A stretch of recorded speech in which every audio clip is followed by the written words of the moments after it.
Our characters are back. I should tweet. You make the tweet, Bay, and I'll repost it. God, okay. Yes, God mode. You got it. Hello, everybody. Welcome to Wyrd and Wyld, our 5th edition D&D live Let's Play, come play with us, interactive D&D stream. This is session 49. We've done 49 of this campaign on camera. That's a lot. I'm Jaso, the DM. Who else is joining me this fine and beautiful Friday evening? Hello, I am Bailey. I play Glacélor, the androgynous Eidolon, College of Glamour Bard. Hey, I'm Luke. I'm playing Aesop, Kinku Blood Hunter, Order of the Lycan, and his alter ego, Subject 22. What's up, guys? My name's Kevin. I'm playing Sun Kong, the apeling/bionoid monk following the way of the abundant spirit. My name's Brian and/or Slim, whatever you want to call me. I play Renkaz, the fighter under the martial archetype of gunslinger. I'm Kyle. Play Chemo, the Way of the Shadow Monk, and I'm the newest member to the crew. Hi everybody, I'm Nick. I play Envidi, the half-elf celestial warlock, Pact of the Tome, and my familiar, the greatest one of all time, a pseudo-dragon named Jira. Jira. I think most of you guys I have set to mods, those of my players, so that you can pick from your avatars.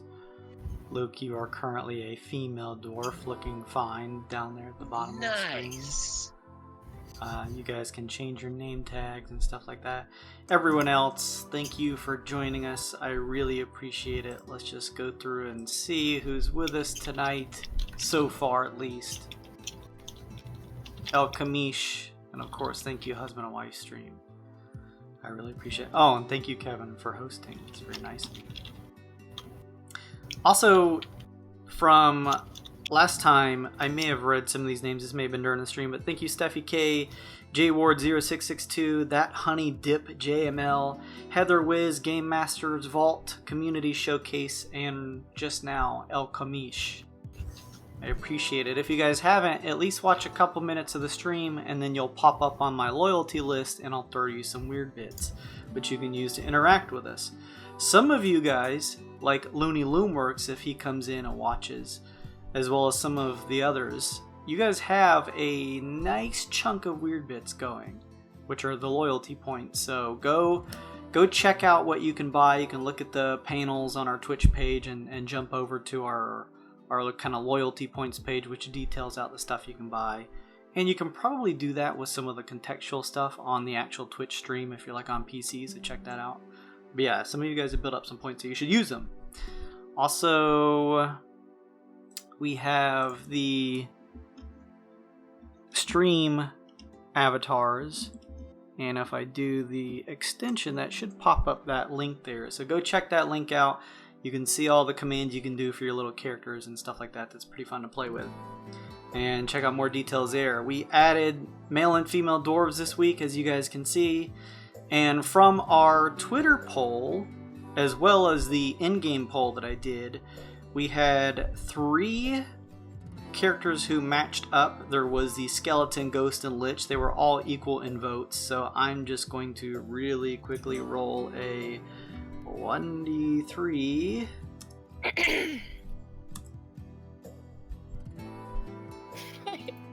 Came out as a 1, and so the winner is going to be the skeleton. That will be added and available next time we stream for you guys to purchase with your loyalty points to use and walk around in the little tavern there at the bottom of the screen as a skeleton and do all kinds of fun stuff and interact with other people.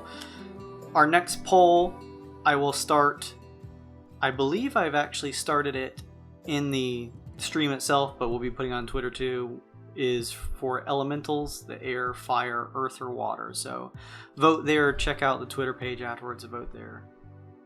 Anyways, moving on from all that stuff, we are 8 people away from reaching the 100 mark, and we'll be giving away that 5th edition box starter set. So if you guys are watching and you enjoy the D&D stuff, please follow and you'll be entered to win. One random winner will have the chance to win that. So please try to follow us so that you can have that chance to enter in. Also, as you see below the bottom of the screen, we have these rifts that sometimes appear. If you jump at the right time, you'll get those weird bit points, as someone just did.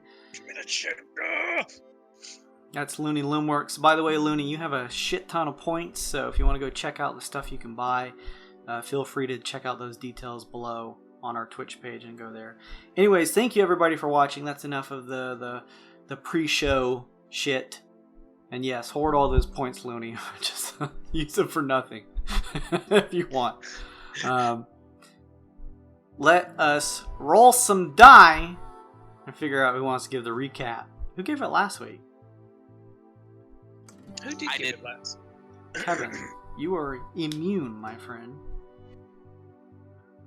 And I am not risking it. That's fair. Oh no. Oh no. Oh, Kyle. God. Oh, you already rolled. Okay.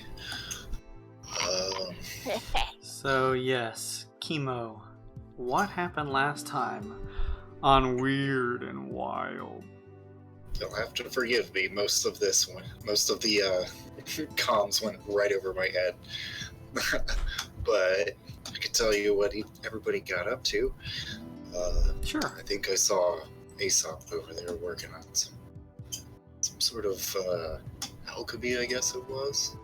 Made a lot of good stuff. Seemed to do pretty well with it. Glacé, she kept following me around, talking to this floating, like, she kept calling it a camera. I don't know why she kept talking to him. But me and Ringcast, we were in the tinkering area. We did some tinkering. I came up with a little familiar of my own, little bat creature called Say. Mechanical bat. You should have control of that token, by the way, that you can Yeah. move around and probably give a name to and stuff like that. So if you need to edit any of those things, you can. Yeah. And I met Sun Kong's family. They seem nice. I especially love their adorable little kitty. Adorable. It's like Adorable. 15 feet tall. deadly. I can see the cuteness inside.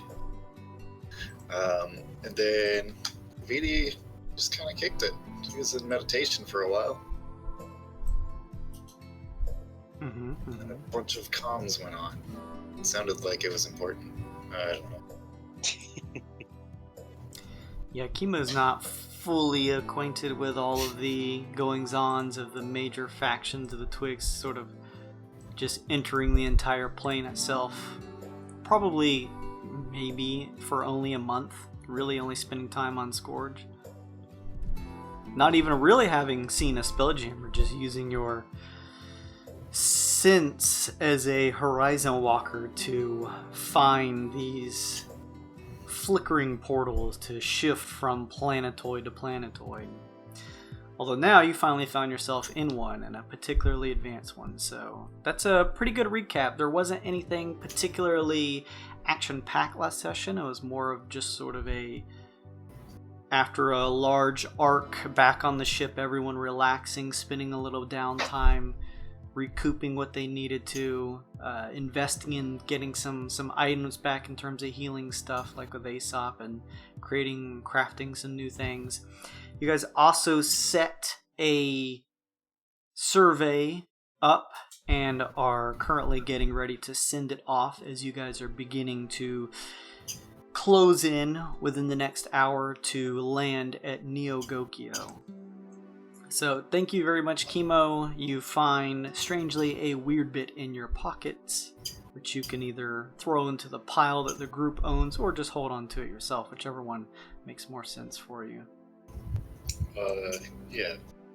Here's my first bit payment for my weapon gem. All right, much appreciated. We're at 27. All right. And before we fully jump in, those of you who do not have an inspiration card this session, please draw one now. If you think there's one that's better suited to somebody else, then you guys can trade right now if you'd like. I need one of these bad boys. Oh, Kamish says that he's a blonde gal's dwarf. That is cool. I've never seen this card. This one's pretty good too. If anybody thinks they can make better use of it, it's up here in the sleeping quarters. I mean, I would just use it to do damage, so. Let's see, what is it? Not yet taken. Turn this round. Take your turn after the current turn. Yeah. Oh, I like that. That's pretty good. Here, do you want this one that increases strength or dexterity save by 1? Okay, sure.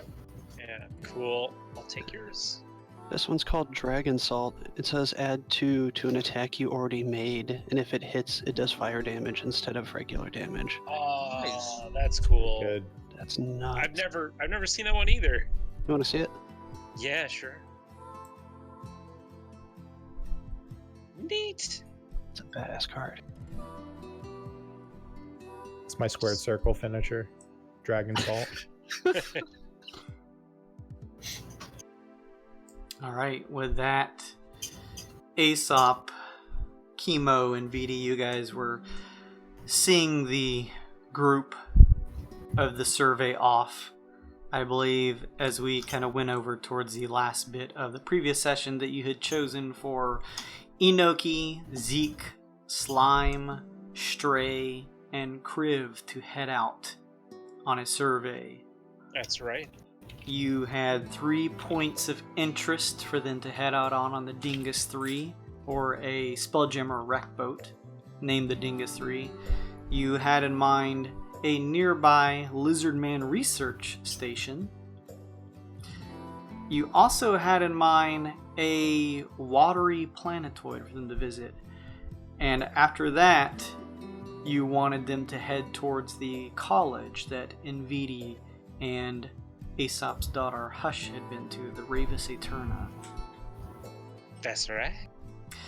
At some point as they are preparing, you hear murmurings along the group you three who are down in the not the mission control, but the loading area for the Dingus 3, where the survey is getting ready to head out. Murmurings of them just talking about how they are a little unsure of how things will go, but are going to do their best, especially considering that you guys in particular, you Wyld Knots, make it seem so easy. Well, remember, don't get in over your heads now. If you find yourself in an unassailable situation, there's no shame in retreat. They all nod. Enoki tells you, Aesop, I'll watch over most of them and make sure that things go okay. All right then, Noki. They talk amongst themselves. Stray, seeing that he is the most magically oriented, they decide that he should probably be the one who heads up the front of the wreck boat. You notice that this device, although being a Spelljammer helm, is not shaped in the shape of like a seat or throne that you're typically used to. Instead, it looks like sort of like a pirate ship wheel. Cool. Except it is the portion that it is attached to, cut in circular wood. Surrounding it in a ring are a couple different magical glyphs. Stray, as you bounce into the main area and put your hands up to the wheel, it begins to light up. The sensation of magic pulling from your body And similar, Nick, similar to the senses that Nvidi had when he helmed that Spelljammer in the previous session to get out of Scourge, is the same sensation that Stray goes through, where he can kind of begin to see his surroundings, stuff like that. Aesop, Chemo, and Vidi, one of you has the crystal communicators or can get it, and essentially will use it to scan the ship so that it can apparate outside of your geodesic ship and begin its journey. As the rest of the crew has entered, you see Kriv crawl on top the Dragonborn and just turn to you. He holds his sword out from his sheath and holds it up right to his chest and says, "I won't fail you again, trust me." Well, you didn't really fail us the first time. Don't sweat it, buddy. He says, acknowledging that. Just keep him safe, that's all. And he, with the acknowledging nod, pops down into the ship. Jeez, all business, that one. Those are the ones that get the job done. It's true. I do feel safe knowing that he's with them. Anyway. With that... I just said it should be quite a trip. That's all. Yeah, especially with that driver. Is Stray driving? Yep.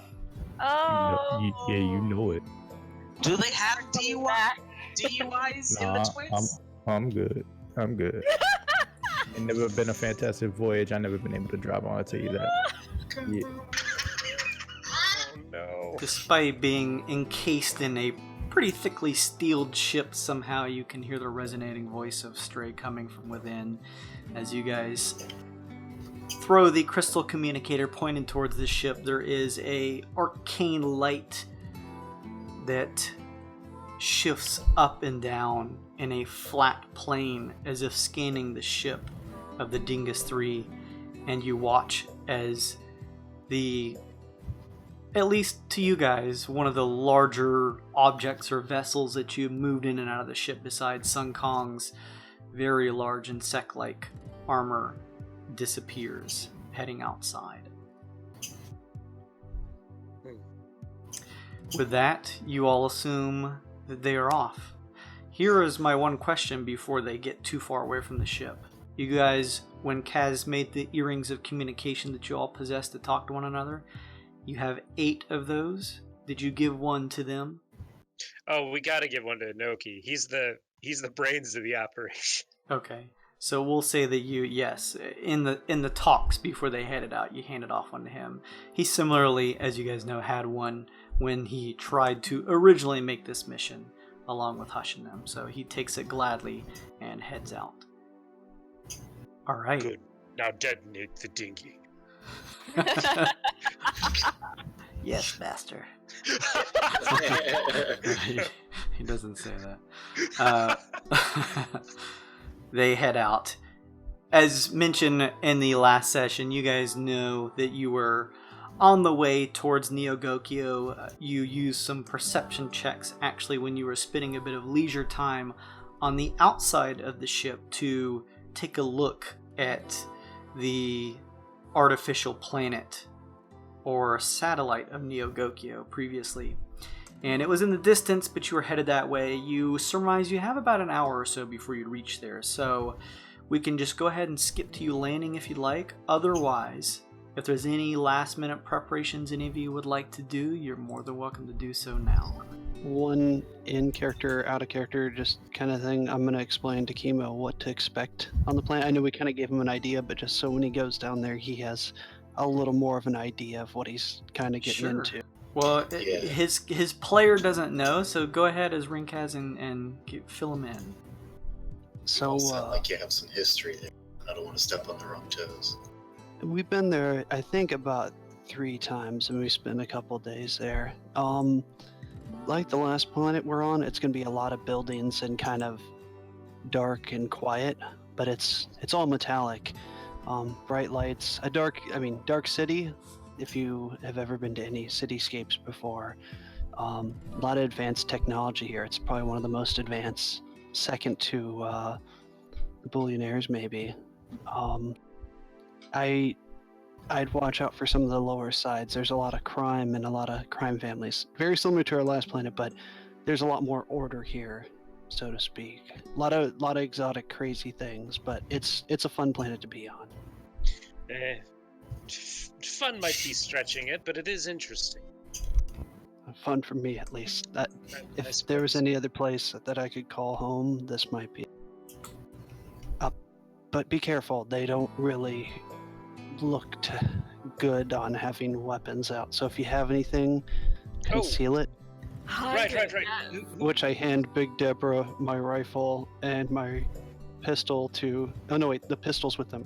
Yeah, the revolver's with them. I'm gonna keep my revolver and pistol on me. The other two you can put in the bag since they're abnormally light. Anyone else need to put anything in the bag? No. All right. I mean, when I get out, I'll give you my silver staff and my chaos sword. Oh, definitely the chaos sword, but I think you could probably get by with the staff, don't you? Just say it's a walking stick or something. Oh, true, yeah. I wouldn't even bring it, but having the silver staff, just in case. Ha! Right, just in case. Predetermined alibi. I'm a bodyguard for Glacé, so if anybody sees my weapons on me, I'm gonna keep them concealed with the best I can underneath my trench coat or duster. But I'm gonna remove the ammo and have it ready, since I can use it as like a quick action just to reload it anyways. They're gonna be unloaded in case anybody's like, "Why do you have that?" I'm a bodyguard for Glacé. Sure. Chemo shows his short sword. Should I? Oh, yes. I mean, as long as we keep it in the bag here. Whoa. Sorry. We left the dog in. Yeah. Go ahead. Neighbors. Who let the dogs out of the garden? Oh god. There's just dogs running amok all over the ship. Alright, yes, it should be fairly easy to retrieve if you need. Okay. Alright, so... do you need my staff at all? Does No. his staff look dangerous, Jason? It's the Twin Sun staff. It's just got like planets orbiting around it. You can just claim religious freedom. Say it's part of your religion. It's fine. Yes. You feel like you could probably pass it off. Religious freedom, you say? That doesn't include guns. There's not a god of guns, Rinkaz. That doesn't work like that. Paylor is the god of light, and I'm about to light some things up. That's not... I mean, when you think about it, what he just said is true. He's going to light some things up, and Paylor is the god of light. To steal a line, I baptized the heathens by steel. I like light too, so I'll join in on that. Oh, praise Paylor! Light is good! Light. Okay, great, wonderful. Just Can I get one of the things from being in the meditation pool? I forget what you get. Well, yeah. Yes, you can. As I pull that up, Jashini comes up in VD. Oh, hello. And who is this? She says as she runs a hand across your shoulder in VD, turning to Chemo. This is our new friend, Chemo. He's a pretty cool guy. Chemo, this is Jashini. You see Jashini, a relatively voluptuous woman and somewhat revealing, where she kind of shifts some moves. You get the sense that she is probably some type of entertainer to some degree. She wears a silken piece at her face that kind of covers her nose and mouth, giving her a bit of a mysterious look. She also has greenish, dark green hair. It's kind of exotic looking. It's nice to meet you, Chemo. Hello. Smooth. I promise there's no boulders on this planet or trap. Yeah. will you be staying with us for very long? Depends. I like to live one job at a time. Oh, I see. Very well. And you, Inviti, she says as she runs a finger down your chest. It's so awkward. I hate it. Oh, 3 right. gold coins, if you don't mind. Oh, just Work 3. it, girl. Work it. Okay. How is that? What did we? Oh, the better Lizzie performance. Were you able to do that while we were on the acid planet, almost being killed? Oh, I see. You were running into quite a lot of trouble. Yes, I spoke with Lizzie. She said that she would try not to cause too much trouble, although she mentioned at the same time that she has not caused too much trouble in a while. That's really, really good. Thanks for watching out. Of Have you been to Neogokyo before? I think I had once, but I was so confused I don't really remember. There's a lot to take in.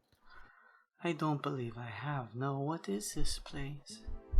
It's a really neat place from what everybody says. It's all sorts of technologically advanced. I think there's a helper's hand guild too there, if you want to go look at it. I know what that means, at least. I suppose I could go look and check in. And I need to hand her the 100 gold I owe her for the zillion years that she's been on the ship. Well, I think you offered to pay her, what, 1 a day? Was that it? Was it 1 a day, or was it the 8 a day? 3 a day. 3 a day. It may have been 3 a day, and then you I'm pretty paid sure her it was 8 a day. 8 Let a me... day? Higher rate was 8 a day when we were on Relica. Oh. Yes. So Shit. here's the thing. It's 8 a We cut the day. deal. However, you did pay her for a few days up front. So moving forward, just keep in mind every day that Jashini would like 8 gold a day. Yeah.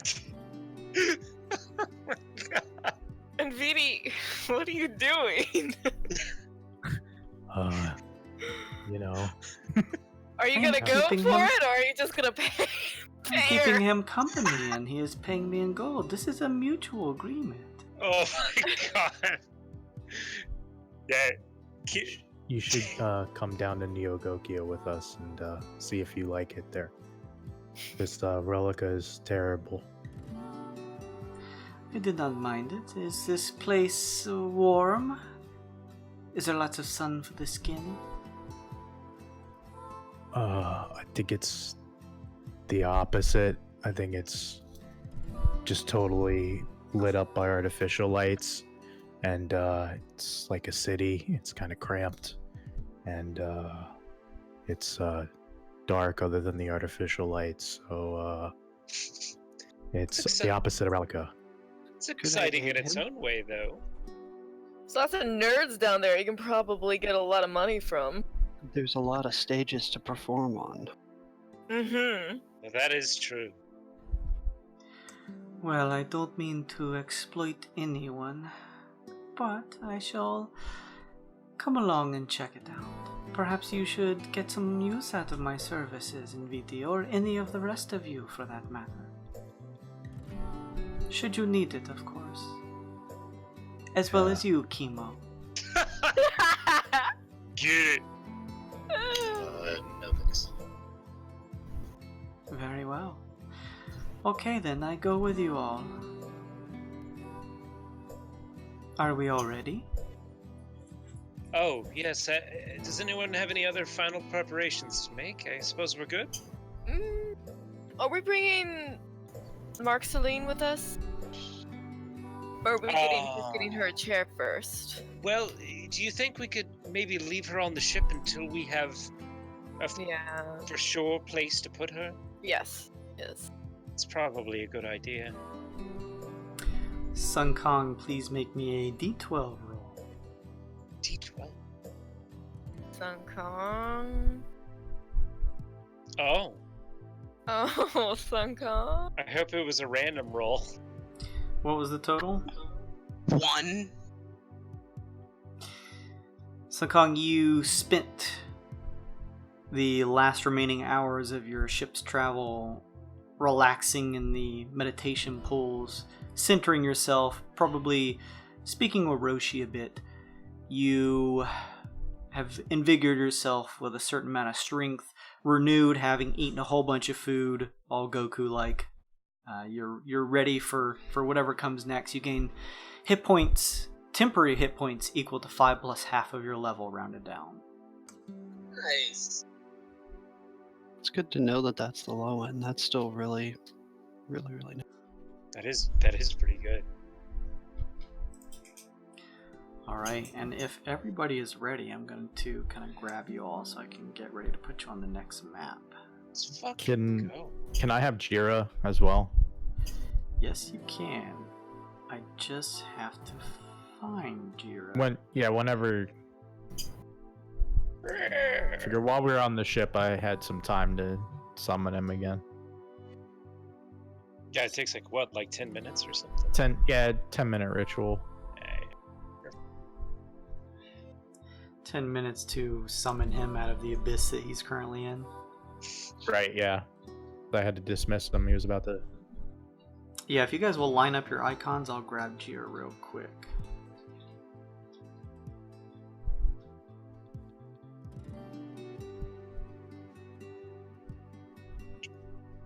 Fuck. Where's Clatter? Where is Clatter? It's in your room. Come on, Clatter. Come on, little baby. Go down. Okay, let me move my map. Right. Slowly but surely, here we go.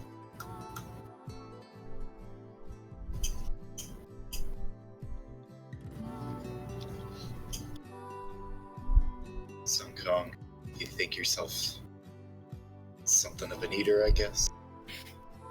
Anyway, you could go in for a food race. Oh. Food eating I'd be competition. down. Good to know we have our priorities straight. You're gonna have to make a lot of mayonnaise. Hey. Oh God! I can't wait to. I could make mayonnaise. You didn't know that? oh, mayonnaise. No, like that's not a euphemism. No, yeah, I remember. I remember the mayonnaise. That was recognition. How can anyone forget the mayonnaise? How could anyone forget the mayonnaise? I look down to Chemo. I'm like, I can't wait to introduce you to Siege Ball. So much fun. Say again. Who? Siege Ball. It's the biggest sport over on Jadra. Jadra, right? Halcyon. What is that? So much fun. It's I don't know how to describe it. It's but you'll be good at it like me. With It's a sport that you play with trying to get the ball and the goal and hitting people. I don't know. It Sounds dreadful. It's a dreadful game. It's awesome. I say Sister's a big star of it. She is. You guys begin to watch the planetary systems on the illusory arcane display in front of you as it begins to near Neogokyo. You also now realize that you guys have spent the time that you have in the mission control room preparing. Kui is nowhere to be seen. Oh! Can we bleep her? Can I pull out the communicator and I come in? Can we come in? There is no answer. Oh, this is not good. What's the name of that thing? Cats, can you hear us? Ketz appears on screen. How do you talk to this thing? Do you know where Kui is? Where? Whatever.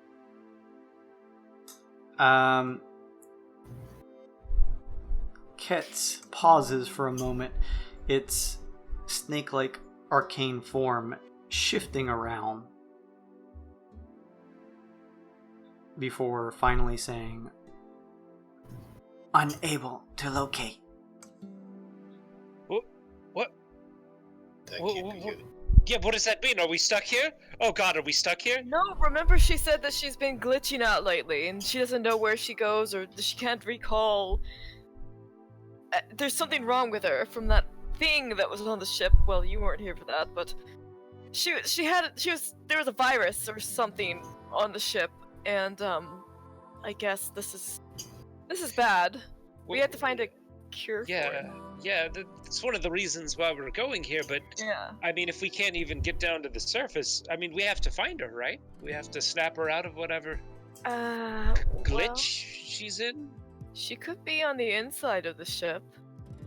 I mean, how would we know? I don't know. I don't think we would. I mean, going into the ship is not easy. There's millions of rooms. Oh, Literally. Yeah. Alright, so that's out. Ketz turns, shifting, and says, "High probability of periodic destabilization for Kui. Ship How long? currently navigating by navigator. Should still set down." Ah, okay, well, that's good. We're not trapped here. So, let's have the navigator set her down. Ketz shifts slowly away off screen. The planetary systems show back up, and Chemo, you watch as this almost fruit-like shaped, metal-looking planet begins to shift closer and closer through this illusory display. You get the sense that, as I mentioned previously, this is like a look outside, since there are no windows here. So you're closing in on this satellite Neogokyo. The ship begins to shift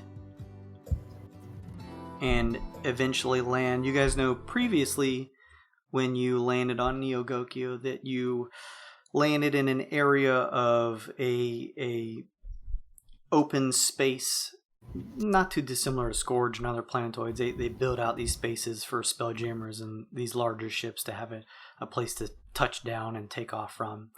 This being located in an area very close to and adjacent to the Mastermind's laboratories and access to their labs, which is a little bit underneath the surface. The ship finally lands, allowing you guys to step outside. I am just going to switch some music here.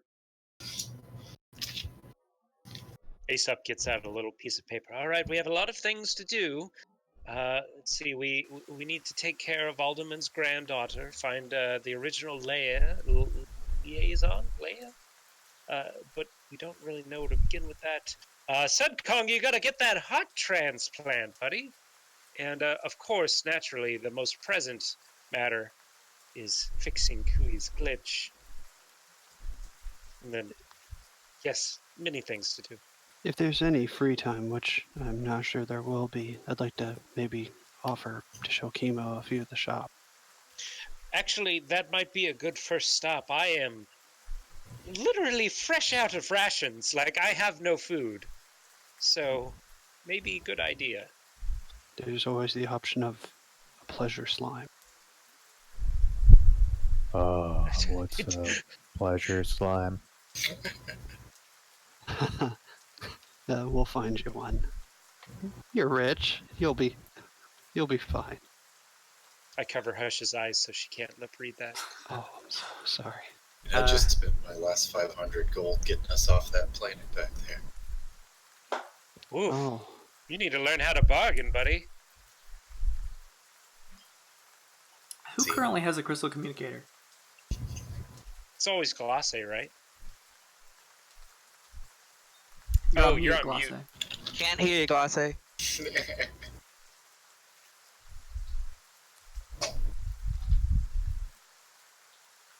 Glace has it. I have the crystal communicator. Oh, I do. Communicator.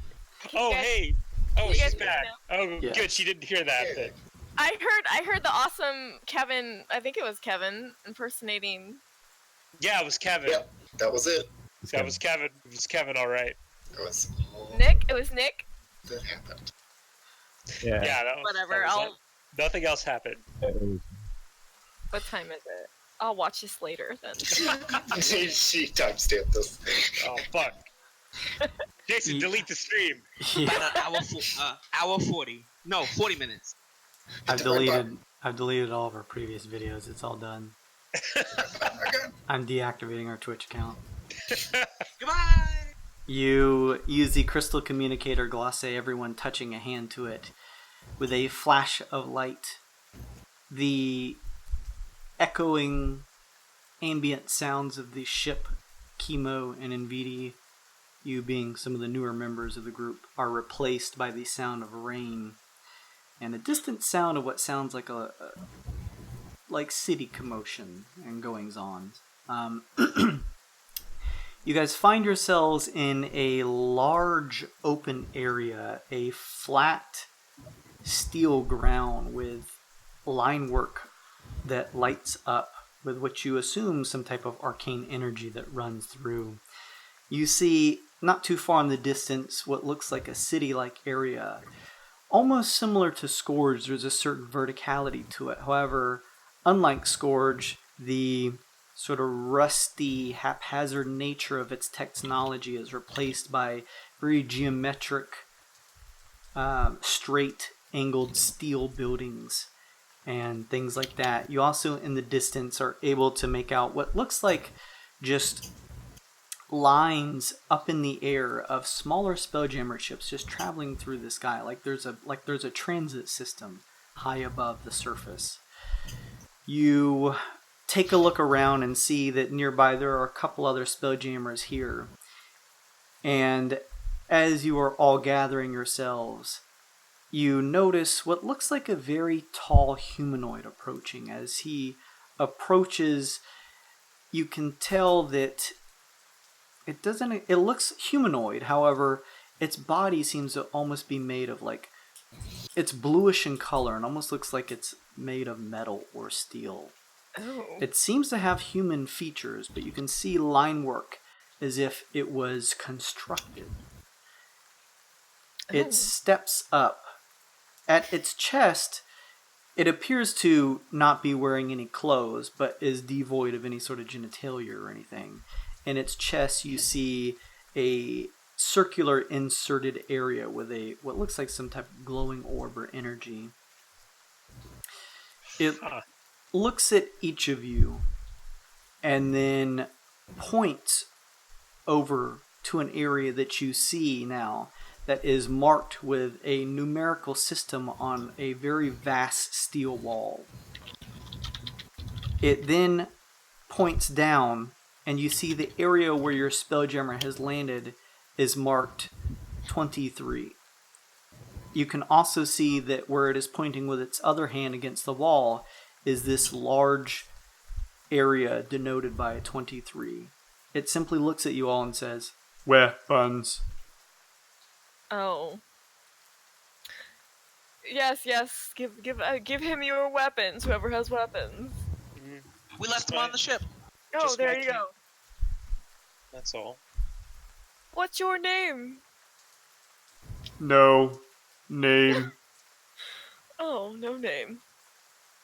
Exotic. Are you a robot, a cyborg? What are you, my friend?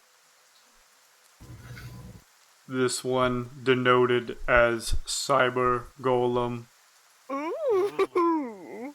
Fancy. 44596. Are we to take it that we are in Hangar 23? Is that what this numerology is over here? Marking denotes area to store weapons. Oh, right, like a locker. I see. This is new. Are you new? Yes.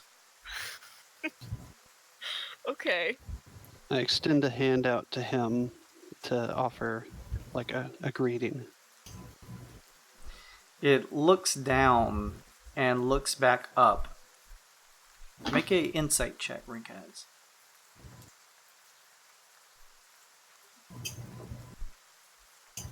Double check my insight, sorry. Other than my cane, I don't really have any weapons. I feel like it's almost suspicious that we don't give up anything. 14 total? That's what I was feeling too.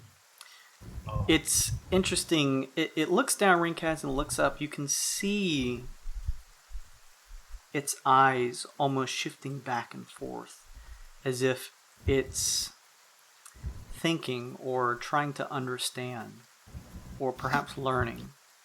It then, similarly mimicking your hand, extends out its own. Ooh. I put my hand to his, say, non-threatening, and I gently shake it up and down and say, "This is a greeting, friend. This is how one welcomes another. It might help with your job for anybody else coming to the..." It's cold and metallic and firm, but he shifts up and down as you shake his hand. He stops for a second and releases and says, "Noted. Who made you? Genius." Oh. That makes sense. Well, you don't have to share it with anybody else, but if you ever see me, I'd like to give you a name, friend. One should always have... You will not recognize me from the other models. Oh, there's a lot. Well, this is a thrilling conversation. Perhaps we can move on. I kind of look back to Aesop and wink and kind of like look the other direction with my eyes, like, hurry the hell up and leave. Oh. I didn't get Kong that. winks. I didn't get that bit. Like, you cut out for me. Sorry. Oh, I gesture with my eyes and while I'm turning back to look at him and kind of twitch my eyes a little, like, hurry up and leave, move while I'm talking to the robot, kind of look. Yeah, got it. All right, yeah. I continue to move forward with Hush with my cane. Yeah. The rest of you move on. Simple enough. There doesn't at least seem to be any initial suspicion coming from the cyber golem, as it calls itself, in terms of you guys not depositing any weapons or anything. It's possible that other frequent visitors to Neogokyo just out of routine maybe perhaps store their weapons on ship, knowing the customs. So it may not be terribly out of the ordinary. You guys all move on, entering into the streets of Neogokyo. I will Okay. move you to this map here. There I we think- are. The first thing we need to do is find somebody that can help Kui, I think. That's true. Hopefully we can make whatever connections we need. I'm gonna be honest, we have a lot of objectives here, not a lot of leads, so anything to start out with will help. So, bar. Well, I mean, Tabard. we could head over to see. One, Wait. 3, 22? Is it 23? 22, whatever. The old man. Yeah. Uh-huh. I mean, he's the one helping us with Kui, so I mean, it's more than nothing. I suppose he would also be the one that would know who was researching Kinku in town as well. He True. would also know who was an AI specialist, so as much as I hate to say it, maybe Oh, we should trust go me. talk to him. Me too. Oh. This rain is fucking wild, by the way. Yeah. It's cool. It's I so love it. Yeah. As you guys are having this conversation, shifting through the wet, cold streets, Chemo, you begin to notice, as well as Nvidi, since you may not be totally acquainted with this area, that there's a lot of different looking humanoids here. There's quite a variety. You also see some particular humanoids who have interesting and unique features. Some occasionally have horns in places that you wouldn't normally see, like on top of the head where they're now on the chin. One has a snout which looks almost similar to like an elephant or anteater. Another one looks completely humanoid except its skin is a greenish blue tint and it has a beak instead of a mouth. They all look somewhat similar, but each seem to have slight variances in their appearance, some taking on more animal or alien-like nature to them. Kind of look at Ringkaz and kind of do one of this where how do you what it's exotic. Oh, switch on rec. We should switch on rec. Yes, I agree. I'll click him on. Rec. Kong watches Chemo's face as we do this. With it switched on, you watch Chemo as Rec shifts up, levitating out of Glacé's hand. A glow coming from within the device as it begins to shift around, focusing on you guys as you walk through the streets, occasionally shifting towards nearby groups of people who walk through the streets. There's some semblance to Scourge, Chemo, however, there's not the impending sense that you're going to get shivved. There's a lot of chatter amongst the folks. You see a lot of shifting, what looks like smaller spelljammers way high up in the air, some stories high. A lot of groups speaking to one another. No one seems to be... They're trying to keep out of the rain, of course, but you don't necessarily see anyone trying to, like, overtly hide their face. No one's really trying to hide. It seems like an actual just wet, inner steel-looking city with a lot of ambient glow in the distance. As you guys are making your way through the city streets, you are able to make out a glass panel, probably made of some type of glass steel, on the side of one of the steel walkways. And as you guys approach, shifting up in arcane symbols as well as shifting out from these glowing forms is a map of the city.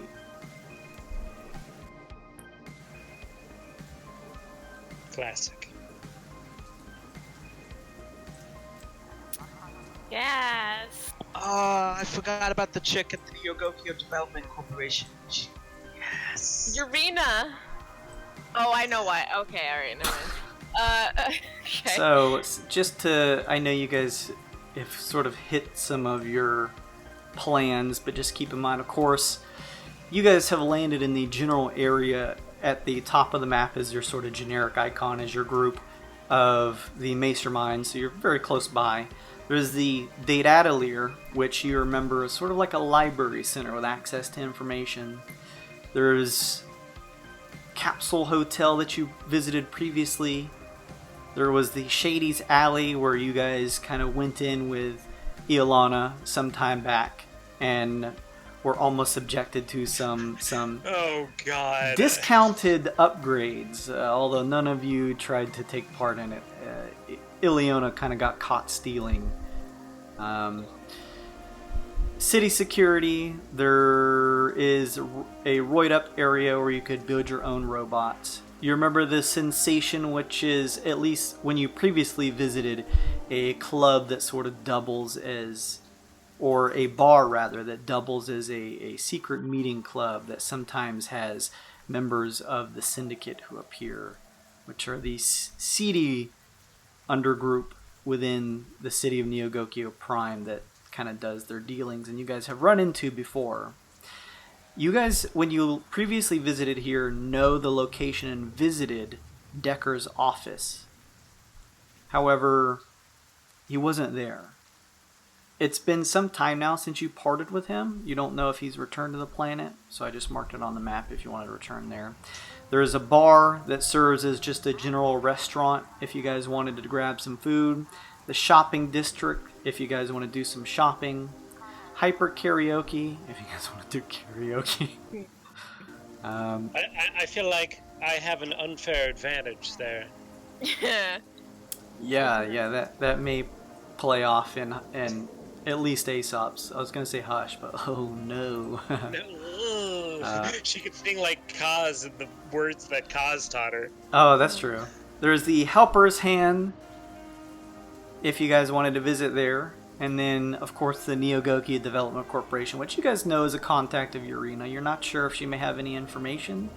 It's kind of open-ended for you guys. You kind of have some quest points, and I'm just going to allow you guys to, if you want to do some shopping, if you want to do, some upgrades, if you want to go talk to people, it's up to you. So here's the map. Just wanted to remind you guys of those things.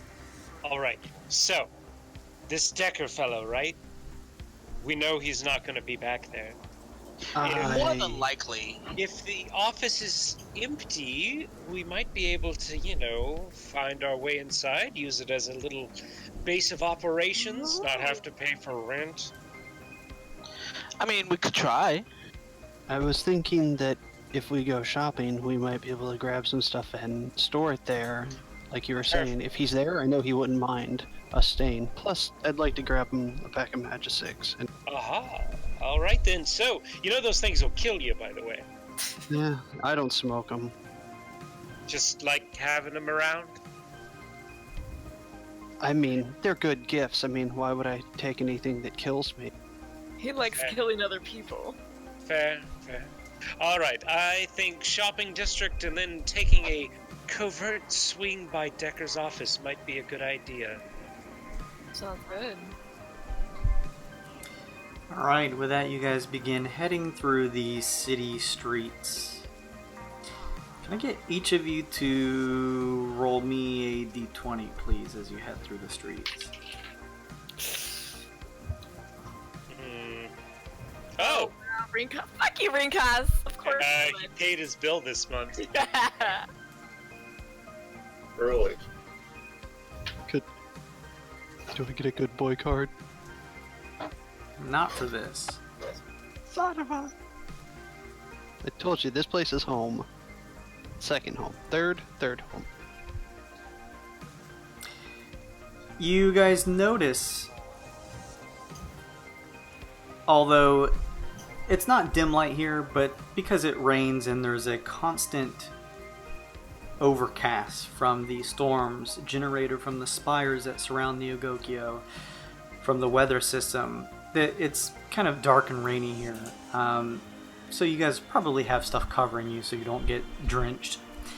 You do notice, however, that passing through the lit city streets, displaying and shifting around in a programmed illusion similar to your illusions that you can make, Chemo. You guys watch yourselves, this time along with Aesop. Nice. Although, Chemo, you're not there. You guys are watching yourselves coughing and shifting through, trying to fight for air as you guys fight in what looks to be a underground temple-like area against some type of aquatic monster who's trying to suffocate you all with these various illusion-like waves that wash up against you. It seems to be you guys attempting to fight. There are a couple of what look like gnomes that are sort of gathered around, kind of watching this area of this programmed illusion that sort of shifts out of this glowing, like, circle-like arcane device implanted at the side of the city street. Well, we might be able to leverage that notoriety, huh? What the hell is that? Didn't you explain Rec to him, Glace? I did, but I think he's more of a hands-on learner and not a explain learner. A little challenged then. I see. Learn by doing. Well, by coming along with us, you'll be doing exactly what you see up there. Horrible, bone-chilling adventures that will almost certainly kill you at some point. But you'll be really famous and rich. But we haven't died yet. I mean, Oh. Kaz, but we still have a good track record. I got it. So- the chemo, it's like a living painting. It's like a bard's song, but visual. Pretty moving pictures. Right. But like, how am I over there? It's still Oh, here. dear, oh Lord. Oh dear Lord. And This I don't magic- remember any of that stuff happening. because it hasn't happened. You know what? This is why I never became a professor. I can't deal with this. Okay. You know, Magic floaty box. Take part of your soul and trap it in glass pane. Well, I wouldn't want to sign up for that. Well, too bad. You're with us now. Aesop's fucking done. You're making it worse. It's okay. Listen. It's just magic. It just records parts of time that when it's on, and is able to recreate that time in a like a magic form that you see over there. It's like, your memories that you have in your head. You can kind of close your eyes and think back and remember what it looks like. Right. Well, this is like playing our memories, its memory, because it watches us and it can like It's ghosts. project its memories. It's ghosts. Let's move Right. on. It's ghosts. Okay. It makes illusion. Jashini Yes, leans yes. in, Chemo, and says, "It's okay. I don't understand either."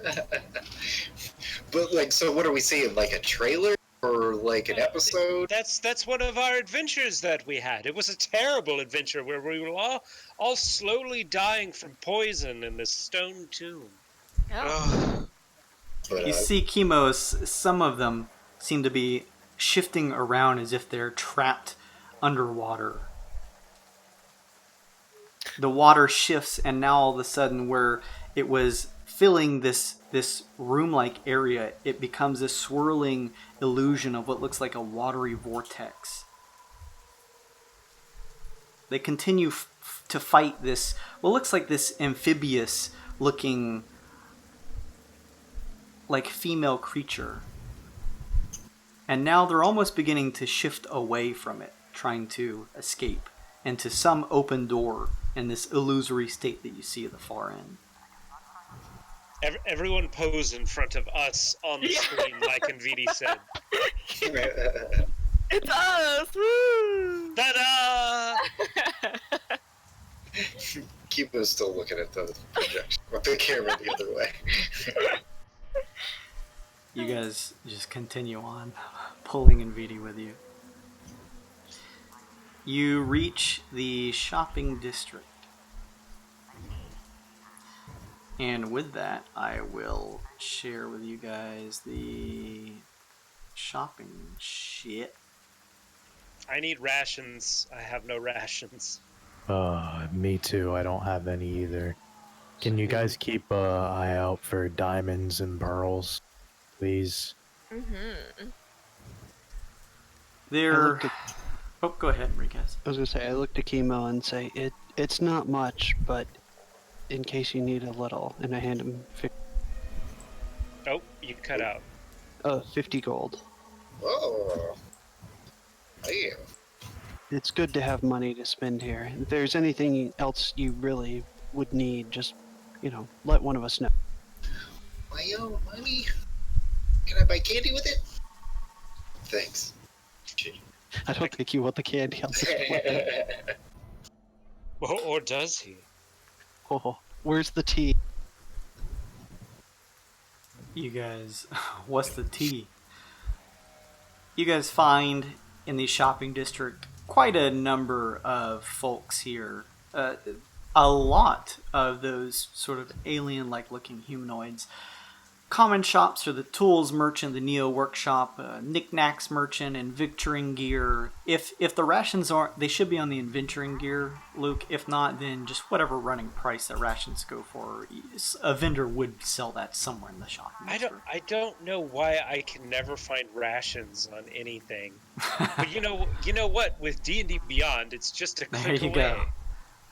There's a jewelry merchant, a mechanical contraptions merchant, tomes and scrolls in VD, a leather working merchant. There's a time lost merchant, these Zyber styles, which you guys like to frequent, and Ilana bought that whole get up previously where she had the sunglasses and that cool like jacket and the fishnet underneath. The Build-A-Bot, you guys know about, like I mentioned, the Sensation backroom where you could potentially land your hands on some illegal drugs should you so choose. And then also keep in mind in terms of spending money, although they're not necessarily here in the shopping district, that there's the body grafts at the Macer Mines where you can get your body modifications like that Heart Sun Kong, and the Helper's Hand Guild, which is just south of the shopping district here. So shop to your heart's content. Just let me know what you buy and keep track of the gold that you have spent. But otherwise, yeah, go for it. I spent 3 gold to get 60 rations. All right. Same? Same, please. Same. How much do rations weigh a piece? I mean, I don't. Hold on. With the magic of D&D With Beyond. the magic of D&D Beyond. It's 2 pounds each. Jesus fucking Christ. I mean, we have a bag of holdings, so that's good. You do. Okay, so you guys could. I was just gonna say 60 a piece may start weighing you guys down, but you can just toss them in there. So we have a chaos blade and all these fucking weapons, and then just hundreds of pounds of adventure bread just floating around in there. Tons of MREs. Yeah. So I'll do the rations, and I'm also gonna get caltrops and ballberry. You're my kind of guy.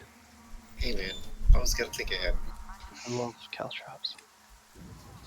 Yeah, take your time looking through any of these lists, Kyle. Buy whatever you want, whatever you can afford, essentially. Yeah. Question on the fatigues. Would you consider there to be an urban camo?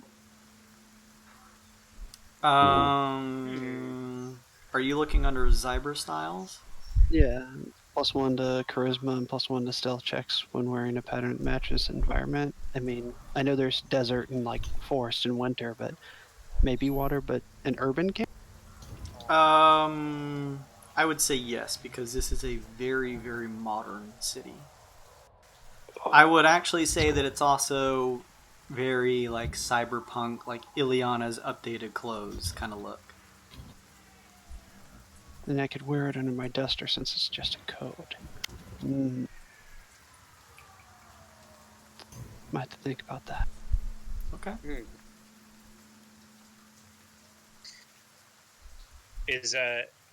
I'm gonna wait till we're all just kind of like milling about in the shopping district, right? Mm-hmm. Are you guys together? I presume we're all just kind of like spanning this like few block area, depending on what we need. Okay. We probably all buy rations and then kind of separate outward from there, maybe. Rinkaz, you are in Zyber Styles. Would you say that anyone else is in there with him, or are you guys all out doing your own thing? I really don't need anything. I'll just be wherever the rations are, and that's where I will be. Okay. Perfect. I'm hanging out with Aesop, wherever Aesop goes. Alright. Rinkaz, make a perception check, please. If it's bad, I'm too busy looking at the jetpack for Ace. Hey, you can fly already. You should get that jetpack with somebody else.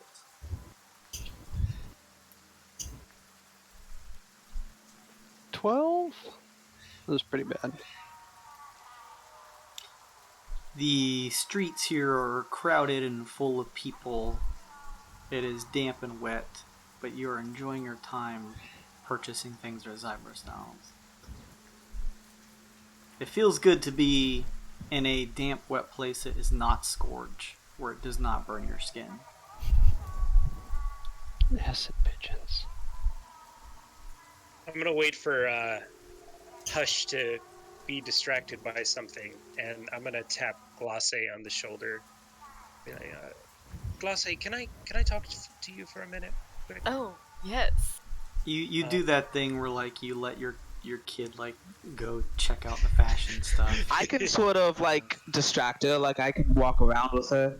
since I'm with you guys. So Sun kind of pulls her aside off somewhere in the shopping area. She's clearly like large bird-eyed by all the interesting-looking, probably glowing baubles and stuff in the city districts around here. It's like a kinku's like fucking best dream.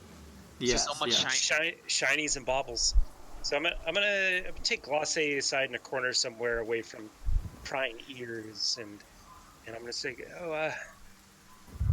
I seem to forget why I brought you over here. You save hatchling. Oh, 22? 22? Yes. Aesop is just kind of looking at the floor, talking. Well, I believe it was you, but we all tried our best to work together to save her.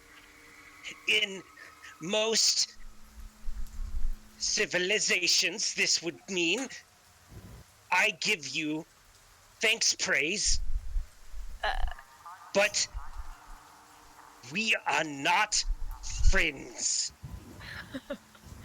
Okay, whatever. I'm friends with Aesop. You are friends with weak little bird. Why don't you want to... And if time comes, I will slay you. Well, if that time comes, I will have to just put you down. Oh, sorry, Glacé. I think I nodded off a bit for a second. Oh yes, we need to get that cure. We need to get all kinds of cures. 22 just spoke to me. Oh, damn it! You've noticed that then. He's been speaking through my, normal form a lot more frequently lately. He doesn't like me. I don't think he likes anyone. True.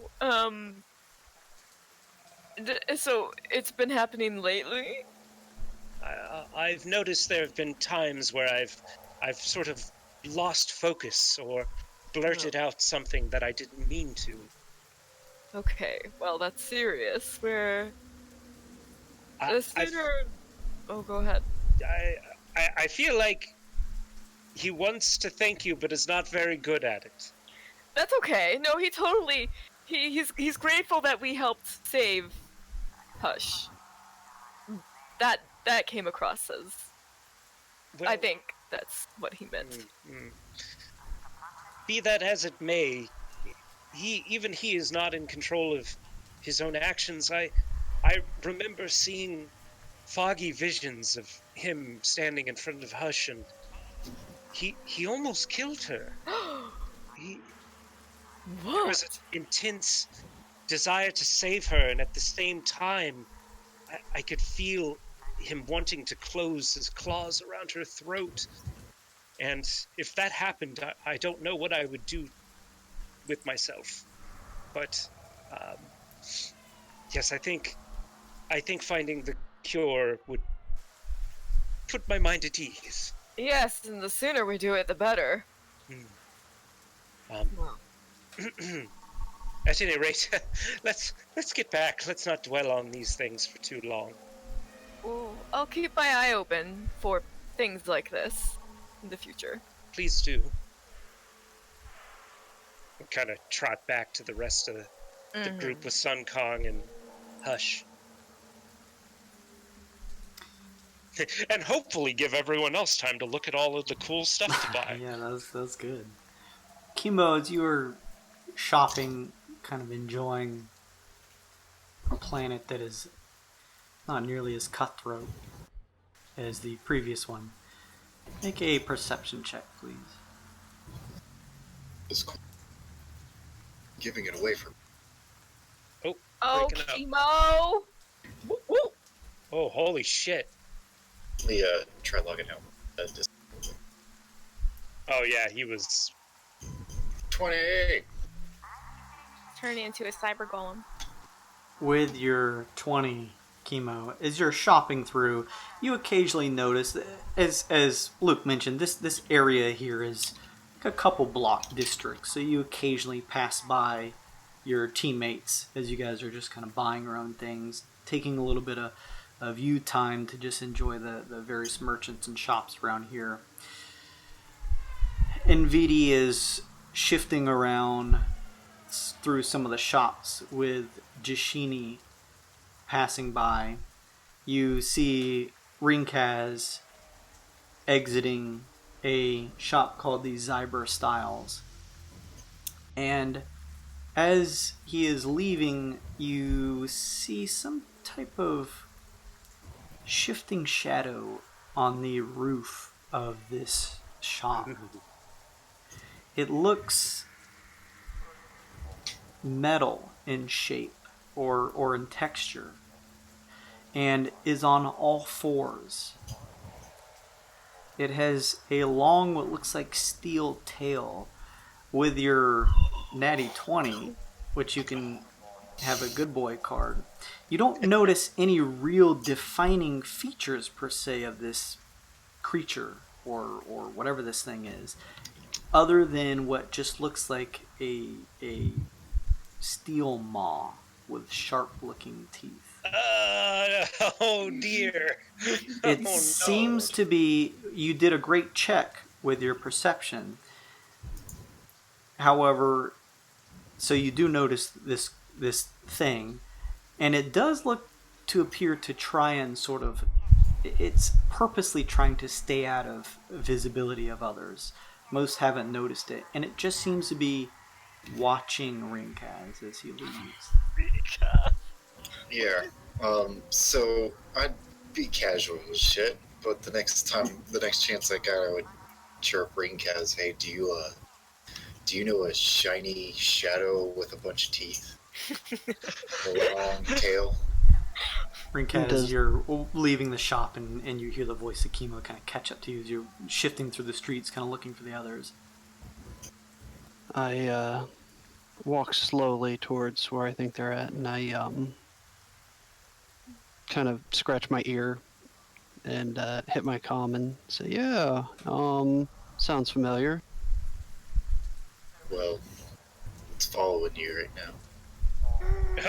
Yeah, that, of all the things outside of the other things that you've seen, that might be one of the worst things that could be around. And I kind of casually crick my neck and maybe do a stealth check to look behind me? Stealthily? I don't know, Okay, sleight of hand, give whatever. me both a stealth check to sort of like look unambiguous, as well as a perception check. The first one will be stealth. Pretty good. Okay, you sort of just like continue just nonchalantly looking around for the others and sort of peer one of your lizard eyes kind of back behind you. So give me a perception check. Perception. Nope.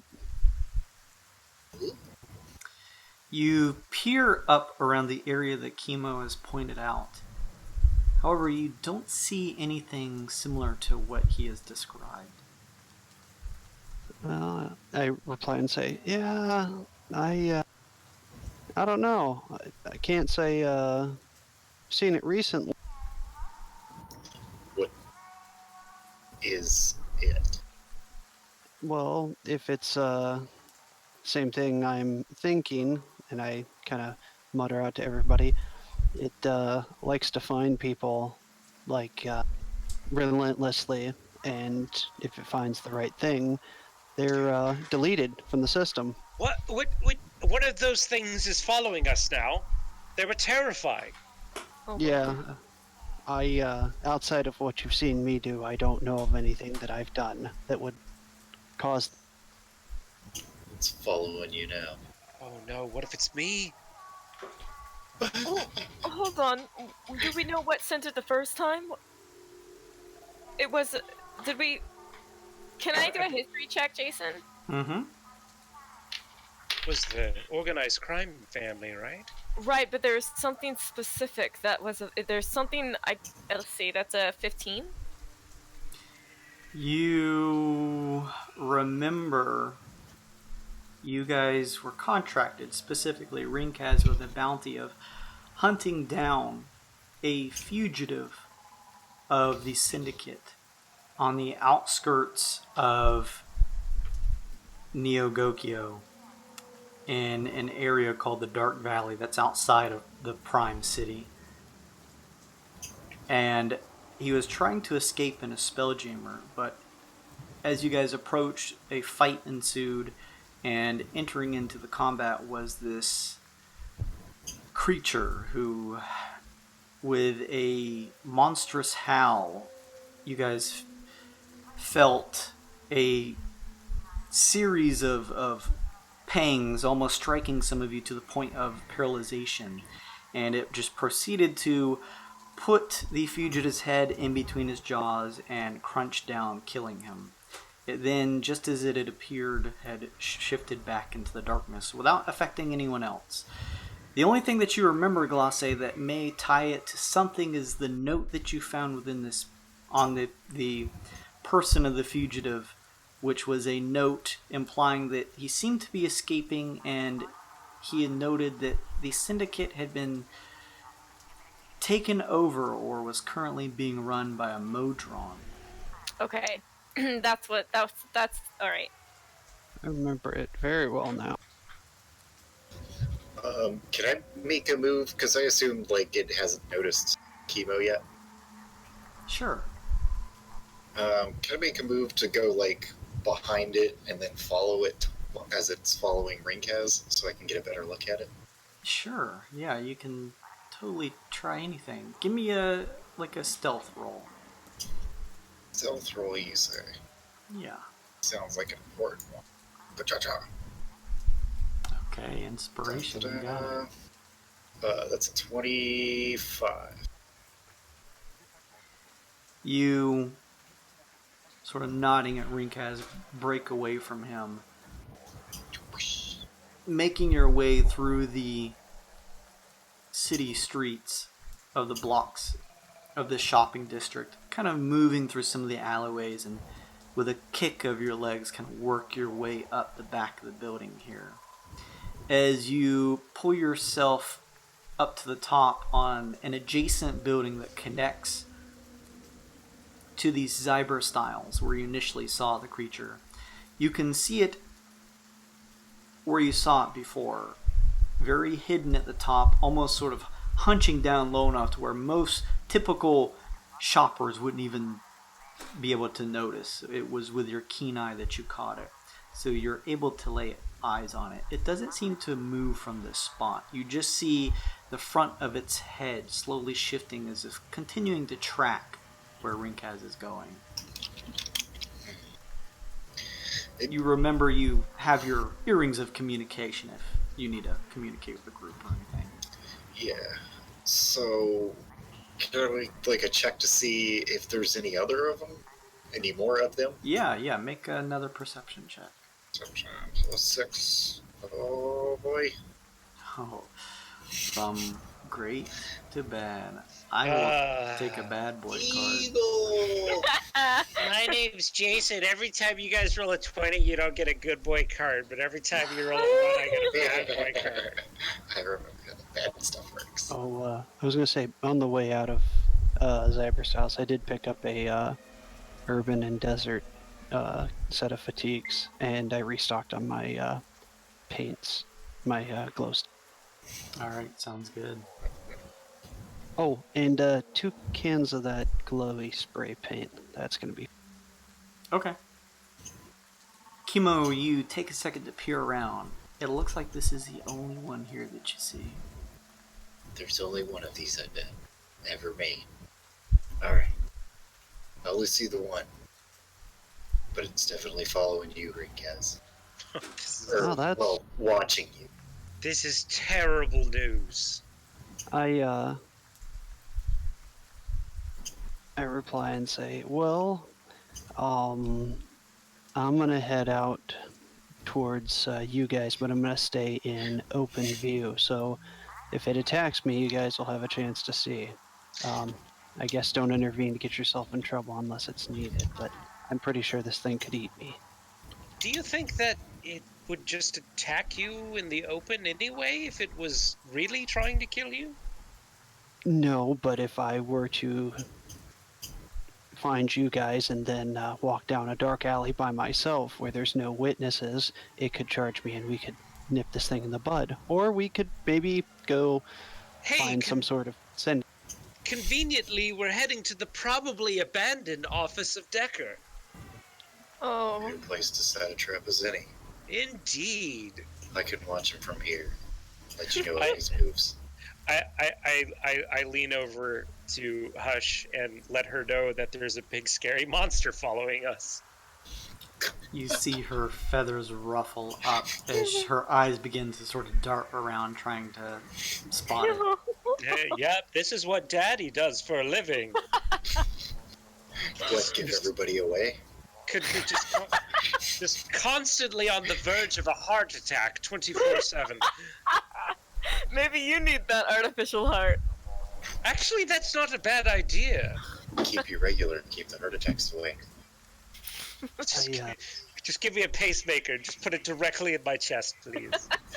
Can I make a deception? Yeah, sure. Just let me know what your total is. 12. I was trying to find the thing myself. You peer around Sun Kong, moving at the ground level, occasionally noticing Rinkaz and some of the others as you kind of hold a finger up to your earrings of communication in the little snake-like shape as it wraps around your ear.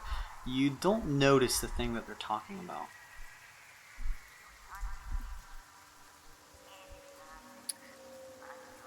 Oh. I don't know if I want to lead that to Decker's office. I mean, But why? He's not even going to be there. if he is, I mean, Oh, you're right. I don't No. want to put him in danger. Oh, do you think Rek could sneak a peek at it? Like, build some tension? Can I do a perception check and see if I can point him in the right Sure. direction? I want to Sure. make a show of it. I'm not being stealthy. You would know, Glacé, that even if you spot it, you know the characteristics of the rec device. It only follows things that are making noise or movements. So you would probably have to initiate some type of thing to make it follow your, whatever is going on. Okay, well, do you guys want to acknowledge it? Maybe if it doesn't want to kill us, it's stalking us for a reason. I don't know if I want to give away the element of surprise. I think, like they said, we should nip this in the bud early on if possible. If it doesn't attack us, it doesn't attack us. That's fine. But if it does, I'd rather it attack us on our terms rather than when we're busy. Where have you walked to, Rinkaz, during this conversation? Just through the rest of the market, heading towards the last place I saw them.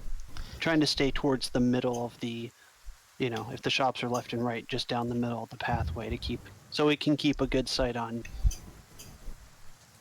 Would you say that you've moved to an area where you broke a line of sight or where you think this thing is? I'm trying to stay. If it's moving with me, I'm going to stay in clear shot of it. If Kimbo says it's stopped, I'm gonna stop and just kind of meander about and kind of maybe look over some of my gear and stuff. I want to stay in its sight for now. Okay. Kimo, you continue to watch. It's hunched over, not laying down per se, but it is low on all fours. Again, you're assuming it's staying out of the sight of most everyone else. It hasn't moved from that spot though. It kind of reminds you of a gargoyle. The only movement is the slow shift of its head where it's watching Rinkaz. Kimbo, is it still watching me? Does it move? Yes. Yes, it's still watching you. It hasn't moved. I try to move a little bit further forward. Say, I'm going to move forward. Tell me if it falls. Is anyone closer to it than Rinkaz is? Probably not, right? I'm in the tome shop, if that counts. I still think we should talk to him. You can't really talk to it, right? Why not? I mean, didn't we try talking to it before and it wasn't much for conversation? Oh. Well, it just killed that guy and disappeared. We didn't really get a chance. If it Exactly. wanted to talk, it wouldn't be hiding. Also true. Right. Well, All right. I say we still head towards Decker's office. Here, here. How far away I are agree. you, Rinkaz? Would you say, feet-wise? From the rest of the party? From the top roof of Zyber Styles.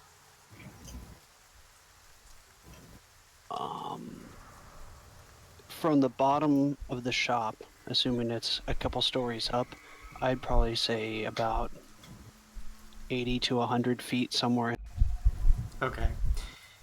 Chemo, you're on an adjacent building, so you're not like on the same roof as it, but you're on a building that's close by enough to give you somewhat of a vantage point, even in the kind of darkness of the rain and overcast. You continue watching it. Its head stops shifting, and now slowly shifts to look back at you.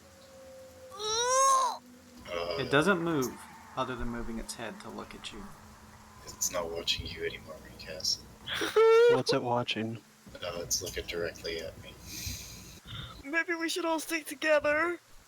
Maybe it I'd has like- to talk. I'd like to perform a sleight of hand check. What are you trying to do? Pull out one of my new cans of glow paint. Okay, sure. I pull it out and kind of look at it, and I pantomime like, "Oh, it's not spraying. It must be And then I'm gonna take one of my sharp clawed hands and poke the side of it away from me so it doesn't spray at me, and it starts spraying for. What is happening?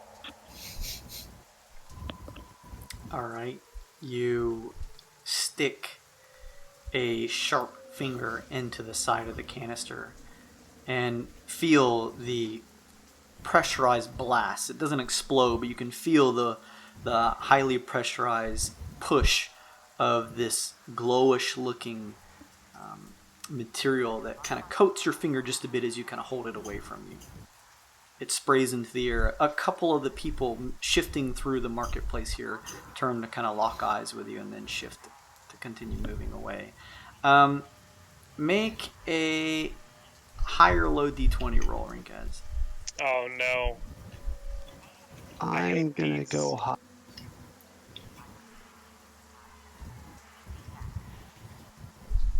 Oh. What'd you get, Icarus? There's a couple of these alien-looking figures. You guys have been to this planet enough, everyone besides Nvidia and Chemo, to know that these humanoids refer to themselves as the Newman. These groups of Newman kind of look to you. You see one of them, his arms covered in feathers, but the rest of his body in what look like slick scales. Human face and everything otherwise. Kind of stares your way and kind of shifts kind of away from you, just not sure what's going on as the spray kind of hits the air. It's not hitting anything directly, so it's not coating anything with a glowish spray, other than just like the very tip of your fingernail. There is a relative audible sound coming out from the spray can, but it's not incredibly loud. I'm gonna place it on the ground and just let it kind of spray out and let some of it hit the ground, assuming it's still raining it. Yeah. You know it probably never stops raining here. You put the canister on the ground. It does that thing where like the pressure pushing kind of makes it twist around in a circle. It kind of flips over sometimes.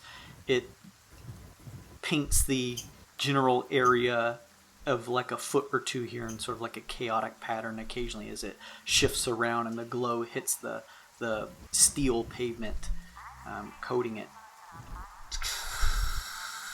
I say, "Oh, damn blasted thing! Ah, crap!" And I talk to Chemo. Is it still looking at you? It still is, Chemo. I'm gonna have to go talk to the shopkeep about this. I'm heading back. See if it comes back to me. You begin walking that way. Are you leaving the paint can on the ground? Yes. Okay. You begin walking back. Nvidi, are you still in the tome shop? If I'm hearing them talk about a monster following them, I'm gonna stop playing with tomes and things and start walking towards them instead of shopping. You and Jashini leave the shop. As you do, you see Rinkaz heading back towards Zybra Styles. You see this kind of flailing paint can where it marks areas here. There's like a glow, a effervescent kind of glow that paints the area where it hits, where it was punctured. You see what looks to be one of these cyber golems shifting through the crowd and bending over, and it grabs the canister and picks it up and begins to shift away with it. Brinkaz, as you begin moving closer, with you watching Chemo, after 30 or so seconds of you moving closer to Zybra Styles, its eyes have not, well, it doesn't have eyes, but its face has not shifted away from looking in your direction, Chemo. Are you moving or anything during this time? No. So is it looking at me or like in my direction? Because I tried to hide and stuff. It's pretty good at it. It seems to be looking at you. Okay. I'd say if I felt like Rinkaz definitely has made his way back into the determined radius that I feel like it's probably tracking us at, I would try and shift around to see if it was actually looking at me. You begin to move and you watch for the first time now. It shifts up just a bit and turns its entire body to face you. It moves 1 foot, 2 feet closer to you. Continue to watch. You watch its face as it just tracks where you move. It's still staying low to the ground of the roof here, but it hasn't moved otherwise. It is advancing now. It takes about 2 steps forward and has stopped, but still is watching you intently. Do I get the feeling like it was just repositioning or advancing? You're not sure. Kimo, do you need help? What's going on? Don't know, but it's definitely looking at me. If you think that warrants help, then I need help. I'm gonna start heading that direction. New plan. Let's head to the bar and get info and see what the hell's going on, why this thing's tracking us. It's a public place. I mean, do you think anybody in the bar would know that? Why would we go to the bar? Last time I was here, I had a couple of contacts. That's how I got the mission to begin with and I kind of give them a quick overview of what you reviewed to us. Well, it would be nice to get out of the rain. It clearly doesn't want to be seen. Stick to the busiest streets you can. Yeah, I don't think this thing's going to attack in the middle of the road. Let's all stick together. Yeah. Everyone, I'm assuming, sort of meets out in the open of the middle of the shopping district. In the middle of Times Square. Kimo, how do you approach the rest of the group?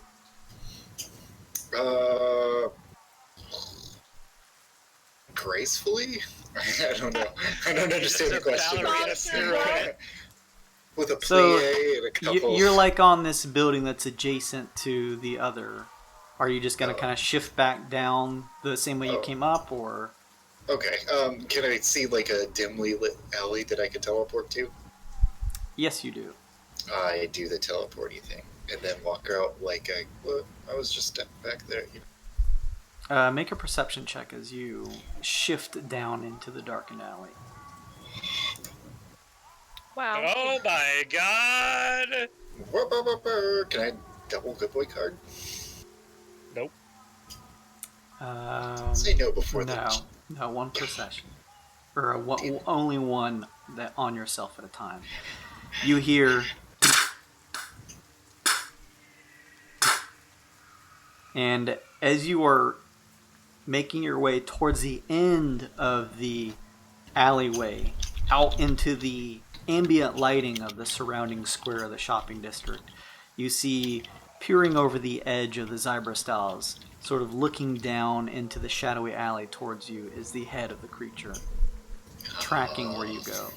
Fuck. This doesn't make any sense. Why is the creature stalking Chemo now? It doesn't know who Chemo is. I mean, obviously, somebody has information on us somehow. You don't. Chemo, do you have any enemies here? Jesus, I do now. You don't think that those syndicates were tied into these syndicates, do you? Oh. What syndicates? The one that exploded all over from Kenku. Huh? Scourge. Scuzzutellis. Oh! Scuzzbuds. Oh! I don't know. We have to go somewhere and find information. This is really, I don't like this. Yeah, we need to defend double ground if this is gonna go down. Bad day is bad. As you guys are having this conversation in this huddled group, you see Chemo closing in to catch up. A couple Newman approach you guys. Guys, Are you the Wyld tycoons? Yes. It's guys, it's them.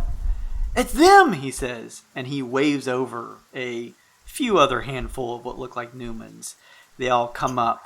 Say, the Wyld tycoons. We saw you on the video thing. We're Weird and Wild. We watch you guys. What are you doing here? This is a wonderful place to come for us wild nuts, so we're making a stop. That is awesome. Hey, can we get your autograph? Can we get something? Yes. I pull out one of the light sticks and I poke just the top of it and say, "This could work." Sure. What he means by that? I don't know what that means. I'm gonna use it almost like a pen. See if I can just poke a little hole and have the light glow right on something if they have anything. And say, why don't we, we're gonna go over and have a drink. We're kind of in a hurry, but why don't we walk and talk? That sounds great. Come on, guys. The others begin to follow you. There's a. do I get the impression that these are like kids or adults? They look relatively mature from what you can tell. Again, they have these weird distinguishing features. One of them has not normal human ears, but two sort of like semicircle cups on top of two stalks on his head. Another one has bug eyes, two very large bug eyes. There's a group of 3 or 4 with this one talking that begins shifting. Sun Kong, hey, nice to meet you, Sun Kong. One of them puts a hand out to shake yours, Sun Kong. Aesop is not having any of this and is trying to be like 10 feet away from the rest of the group and this crowd of people. I shake it. Good to meet you. Let's just here. Let me sign something. I'll like start sign. I'll like hold a pen out to sign something to like get it over with and like give them. They hold some of their bags and stuff out. Okay. Anyone else maybe sign their stuff, and we are on actually business. I'll sign. Yes, so maybe it's best if we meet up another time. Okay. All right. Yeah. No. Thank you. That's you guys are probably busy doing your wild knot stuff, going on crazy adventures. Sorry, I don't mean to interrupt, man. We have 5 minutes until we need to be on set. Oh, honey. Oh, my apologies. I didn't even know. Chemo, you're right. Okay. Oh no. What are your names? The one with the ear stalks turns and goes, Can we be extras on the next episode? Why not? Excellent. Should we follow you guys? The next episode we're filming on Scourge. Can you provide your own transportation? Where is that at? Maybe we could drum some funds up together. I'm not sure where it is. Maybe you're just not right for the part. Well, Let's go, everyone. How about this? You go to the bangin' most amazing party in town, and we'll probably be there. Okay? Where's that at? This is a fucking disaster. Yes. All right, the talent needs to move on. Thank you for your time, everyone. Okay, thank you. Bye. Have 3 minutes. Have a wild day with a Y. They all look to each other and smile. Jesus Christ. All right, come on. I kind of push everyone, like, away from these people. Yeah, let's go somewhere. Let's go somewhere, anywhere. I felt the soul leaving my body. Watch you all flounder with those strumpets. Let's go. Well, it's always fun to do, but we have something chasing us right now, or stalking us. Yes, literally. What? Yes, let's go. Go to the bar. Going to the bar now. The good news is, Aesop, Rec recorded that, so they got to see. They'll get to see themselves on TV. That might be a good. Whatever. Just cut that whole bit. Just the whole bit. Cut it. Why don't we head to the masterminds? They might know what's going on. Another sensible idea, I think. I thought that's where we were going when we got. That's what I thought. Well then, to the masterminds. Unless Rinkaz, you really wanted to go to the bar. No. I mean, we can go later. I just if they don't know, I just thought that it's public place and we might be able to get information. I was all for the masterminds. I just didn't think we had a destructive maw beast. I get the feeling that we're not going to be able to avoid going to the mastermind, so let's just rip that band-aid off right now. Let's go. Yes. Might as well. You guys will please move your party token over to the masterminds. Ew, party. Hang on just a second. I'm copying and moving you. Chemo, NVD, you guys move through these city streets and find yourselves at the front of the Mastermind Laboratories. This is a surface level entrance. It seems to be now staffed at the front by 2 cyber golems. These are all new additions, aren't they? These golems. What if they're all visually linked to the same source? I mean, that would make sense. Everyone. Surveillance. Names. One of them holds up a hand as you approach. Charmers. Wild tycoons. He stays quiet. You watch Glace as his eyes almost shift back and forth a little bit. He drops his hand. Enter. Oh, too kind. You enter NVD Chemo into a open area. There is a large glass rounded sphere,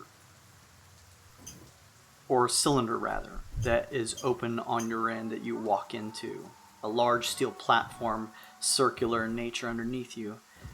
As you enter onto it, there is a slight rumble and it begins to shift down.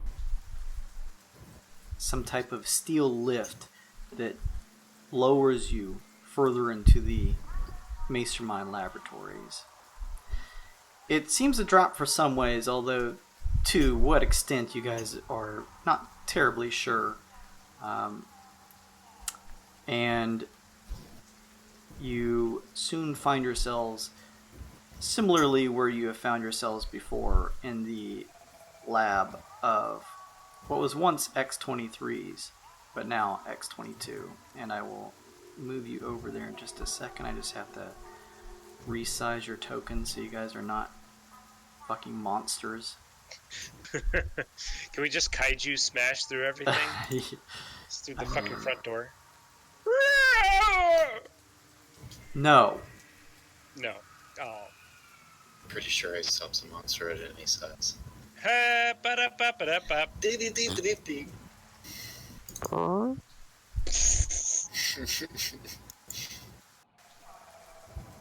As you guys are headed down on the lift, Hush turns and, using her arcane tablet, says, "Are we safe?"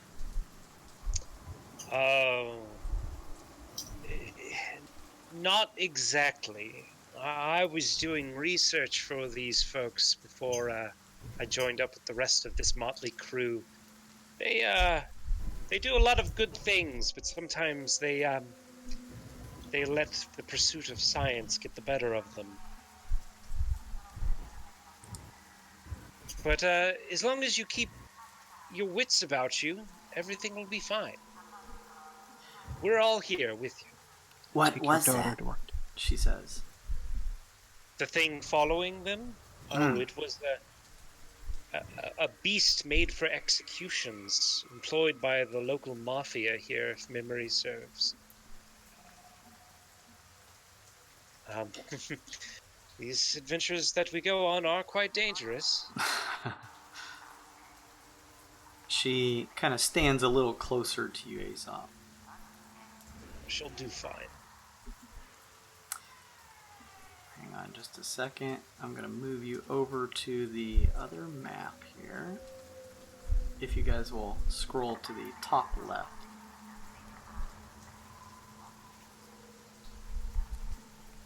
Oh, good. It's our favorite place, everyone. It's the greatest place. The sound of machinery and clinking glass is heard as you guys stop on the lift and exit.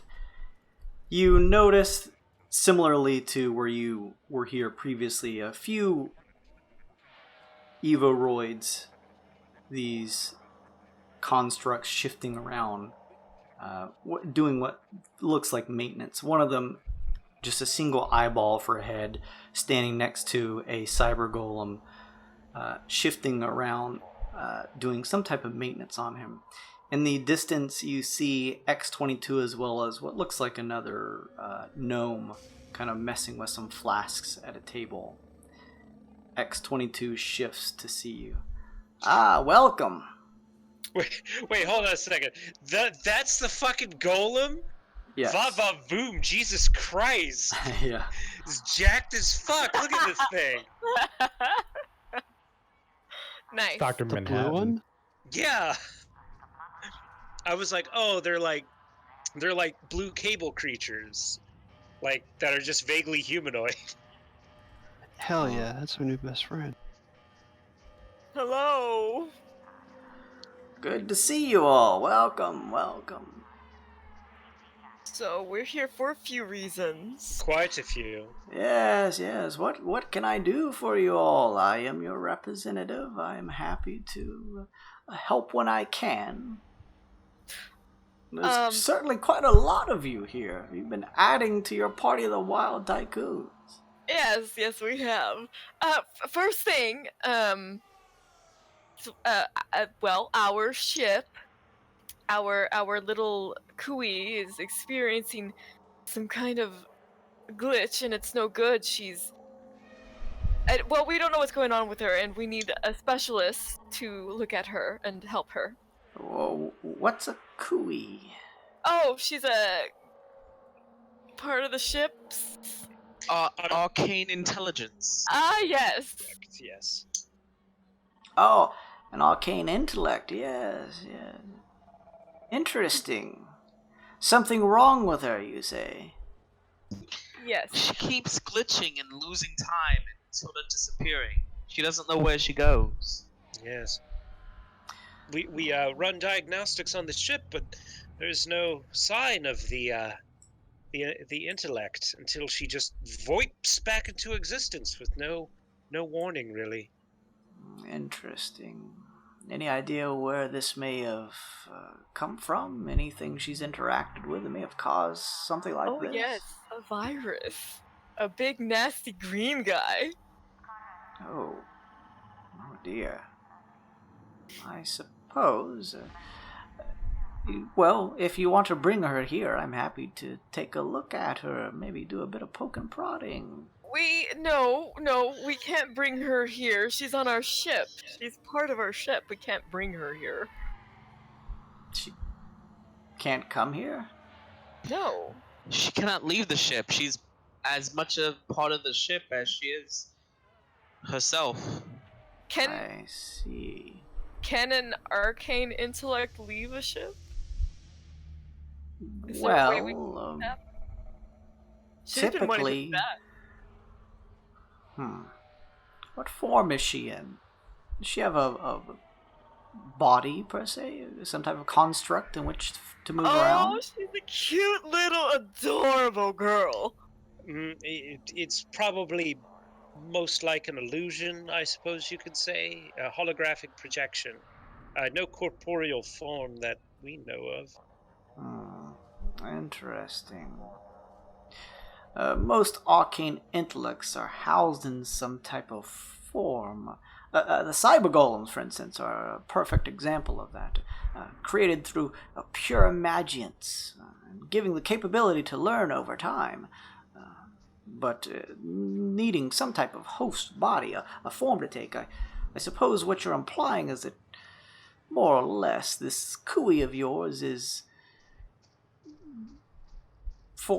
within the ship itself, I suppose. Or perhaps bound to it, might be a better way to put it. Yeah, if I had to take a guess, that she probably, like, her form actually is the ship. We just see what she projects to us. I see. I kind of go up behind Sun Kong and kick him a little bit.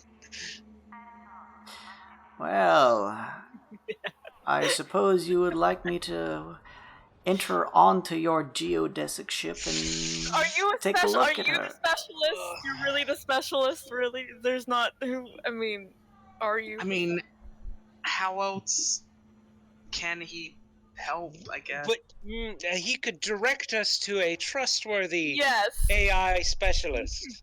Yeah. An outside party. Well, I am your representative. There are plenty of other adventurers or Wildnauts who meet with other members of the Maester Minds. I am on loan, per se, to you, since you are such a necessary portion of the business and activity that happens among the consortium. I'm happy to set aside some time to look at her. I can also set aside some time with another specialist, but that may take a bit longer to do. It just depends on how much this is needed, of course. I mean, it is needed, but it is needed by a specialist who absolutely knows what they're doing. I tap Glace on the shoulder and whisper, "Do you think something bad would happen if we found a vessel for her, like if she left the ship?" I don't know, but I mean, this seems like she would like that. She's been wanting that for a long time. Well, were you all planning? First of all, I am one of the more wizened genius. I know quite a few things. My mind is full of all kinds of interesting knowledge. I helped in the subcommittee to craft the cyber golems here and have a rather intimate knowledge of magians myself, the fusion of magic and technology, or math, as it were. I would be happy to go take a look. I would just need a few hours to finish my projects here.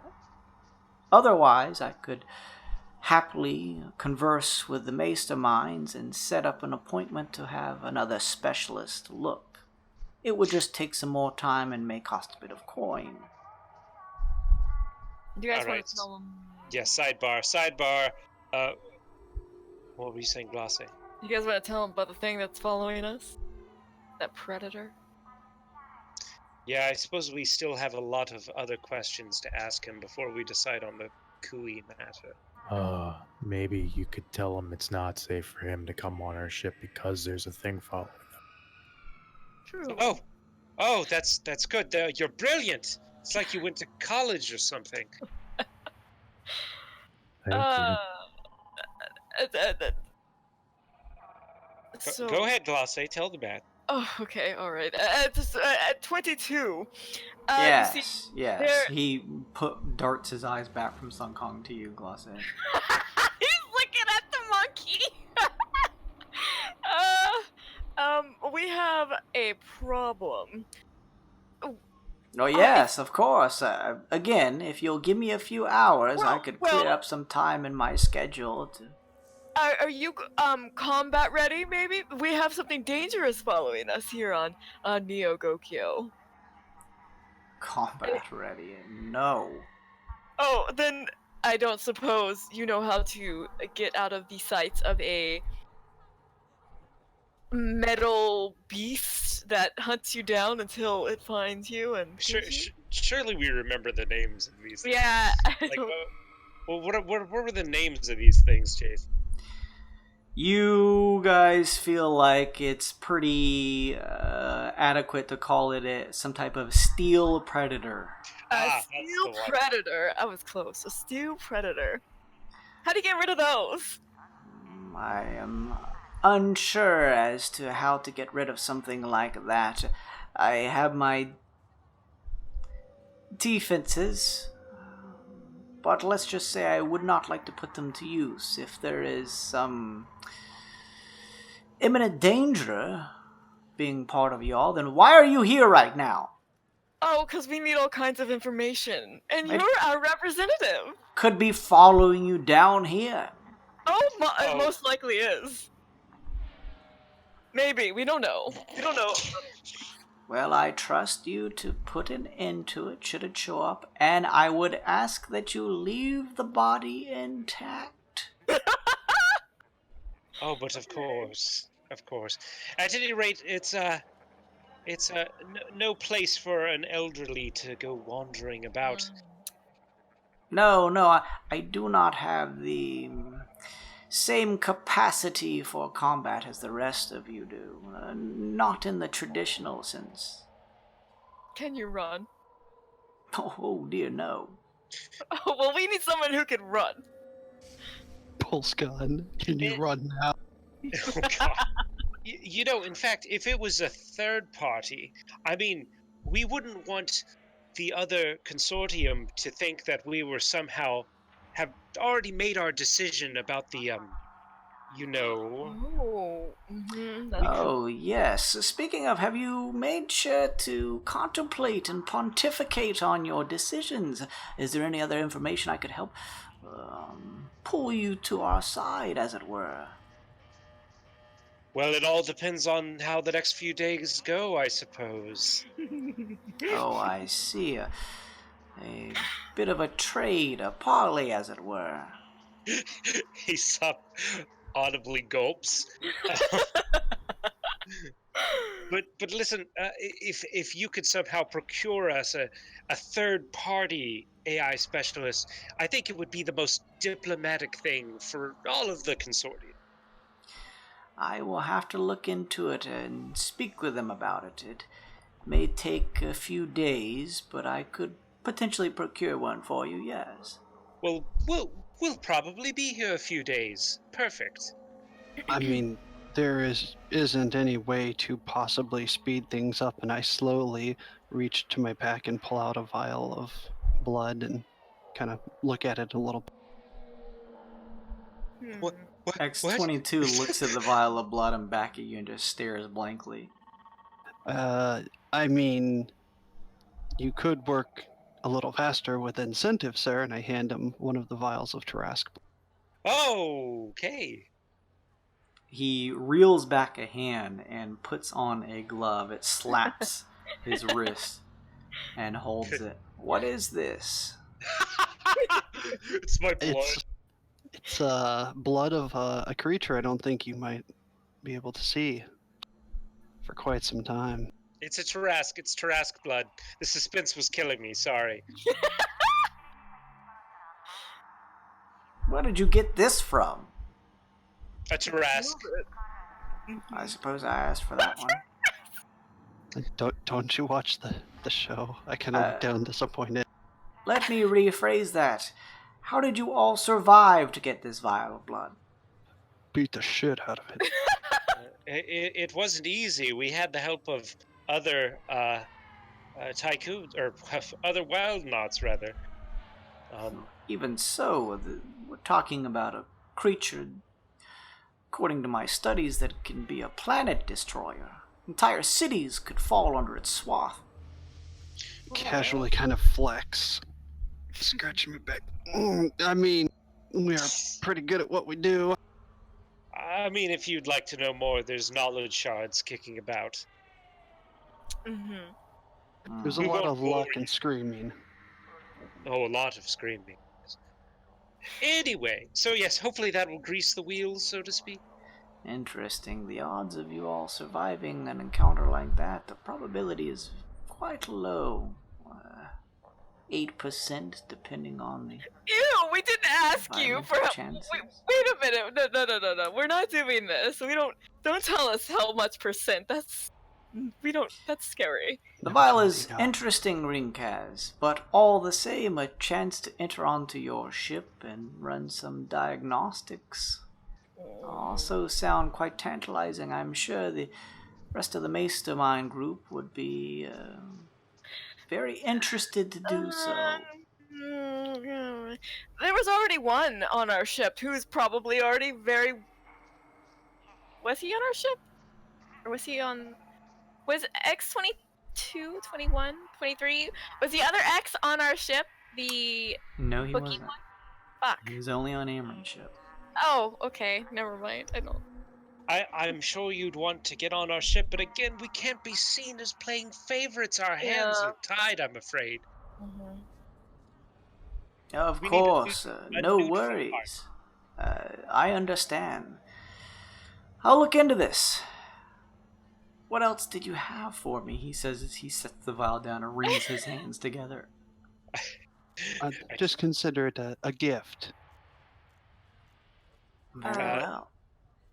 This one's a little bit personal for me, but do you know of any researchers here in the city that are studying Kinku, specifically the cure? You know, like my old research when I was in mythology. There was a small sector of genius who were looking into transformative sciences per se, studying the corpses of quite a few Kinku. Not particularly looking for a cure, though. Other than that, I wouldn't be privy to anyone else who is actively studying the subject. All right, then. I think I have somewhere else I need to look anyway. Oh, did anyone else have anything to ask about? Can one of these golems take on a still predator? Can we borrow one of these things? I mean, there's like a lot of them, right? Well, you wild knots have a slanted view of the things that you can get your hands on, I believe.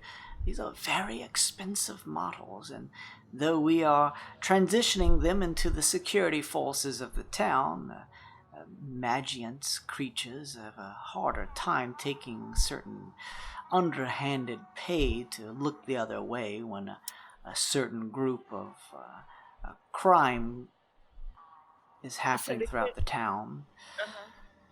They used to be the Syndicate. I've heard their name is changing, though. To what? I'm unsure. Something about a rebranding between them. They've gone quiet for a while now. It feels bad.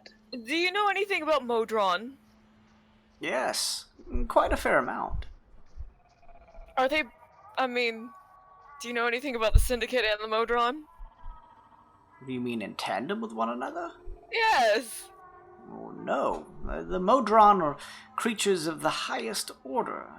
highly doubt. The probability would be severely low that there would be one that would move from Mechanus to take place here and work with the Syndicate of all things, or whatever they're naming themselves now. Oh my god. Okay. Say, what if, just a hypothetical, right? I think that's right. A hypothetical. Yes. What if there was one here and it was taking over? Why would it, what reason would it have for that? If you had to take a guess. Well, in that hypothetical situation, which by the way has a low probability, Whatever. it would have to have had some type of error in its programming, more than likely a rogue. Which is not out of the question, and I've heard stories of that happening before, but again, that would really be the only situation that I would see that happening. Even then, to Okay. what purpose would it be doing so? That's a good hypothetical question to ask. Okay, hey, Jason, out of character, what was our lead with Alderman's granddaughter? Like, what were we looking for with that, with You her? were looking for the original Leah. That, okay, and those are connected then. Okay. Alderman told you, though, that because that's something that he was keeping on the down low himself, the original Leah, that he doesn't have, despite the 10th Pit having access to all kinds of information. That's a certain portion of information that he doesn't have. So he surmises she's still on Neogokyo, but he does not know where. Say, maybe one more thing, X22. If we were looking for someone that probably is trying to remain hidden, Yes. how could we go about finding them in this city? Is there... I hear that the local private eye split recently. I'm unsure of any private eyes, though I'm sure they could be hired to potentially do so. Perhaps you could make some headway checking out that Helper's Hand Guild. You may find some helpful members there, potentially. You could ask the city streets and denizens and perhaps gain some information that way. You all must have a plethora of connections, I'm sure, or the ability to extend your network out to gain some information, being the tycoons. I've actually seen your videos on some of the projections out there. Aesop turns to Glosse. What do you think the chances are that her voice sounds the same? Aesop says in her voice. I like that. Maybe it's a high probability. Yes, that's a very nice voice. Though the probability is in question. I'm unfamiliar with this person. You're too kind, X22. Thank you. Oh, now he's doing me. That is 98% accurate. Oh, it's not bad for a first try. All right, anyway, I'm done having fun. Does anyone else have any questions to ask our good friend here? I have one. Yes. I lean in closely to him and whisper, "What do acid pigeons eat?" Oh my god. Oh my god. Acid pigeons. He has a stroke and kills over on the floor. Acid pigeons, although I've never had any personal interactions with the creatures, I do have a plethora of knowledge, he says, looking over at Glosse. Acid pigeons can eat whatever they want, Rinkaz. The stomachs degrade and decompose the material. Their blood and insides are essentially made of all kinds of biomatter, mostly consisting of acid. Though the exact nature and science of how the creature keeps it contained to continue living is still a bit of a mystery to us. You don't happen to have one on hand, do you? Alive or dead, doesn't matter. I frown as truthfully as I can and shake my head and say, sadly, no. But I extend a hand to Chemo and offer a handshake and smile. The mystery is solved, Aesop says sarcastically. Well, yes, I hope that you would all keep in mind that you're welcome. Again, as I am your representative, feel free to take the lift down lower into our body graft facility if you need any work done on you. Yes, I think that's a great idea, don't you, Sun Kong? Monkey, you could have all kinds of enhancements done. I think he's Both large and small. He's unconscious. Quick, get him down to the operating You should table. move him onto the lift while he's out. Yes, good idea, X-22. Let's go at once. I don't think this is a good idea. I mean, why stop with the heart, am I right? There are so many tasty organs that we could replace. Besides One that, at you a said time. improvements. What's better than improvement? Sunkong's gotta be awake for this. Oh, a wheelchair. We did a wheelchair. A good one. Oh, yes, good call. Make that two. Two. Two wheelchairs. No, We just need one right now. We can put him in. Strange order. I suppose for the sleeping monkey I could drum up something. You'll have to return it, though. No, we want one. There he is. Well, have you checked the marketplace? Can't you just give us one? You wild knots. Again, a slanted view of how the world works through a tinted lens. I will ask about this appointment to set up for this Kui, and in the meantime, we'll try to find some type of wheelchair for you. Oh, goodness gracious, Glace. We could just buy a wheelchair. We don't need to waste their time with it. I don't have money, but if we can do it, let's do I it. can afford it. It's Okay. Hey, X-22, sir. Yes.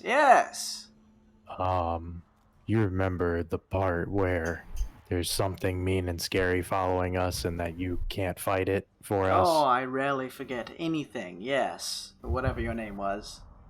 I've forgotten it. That's a high probability as well.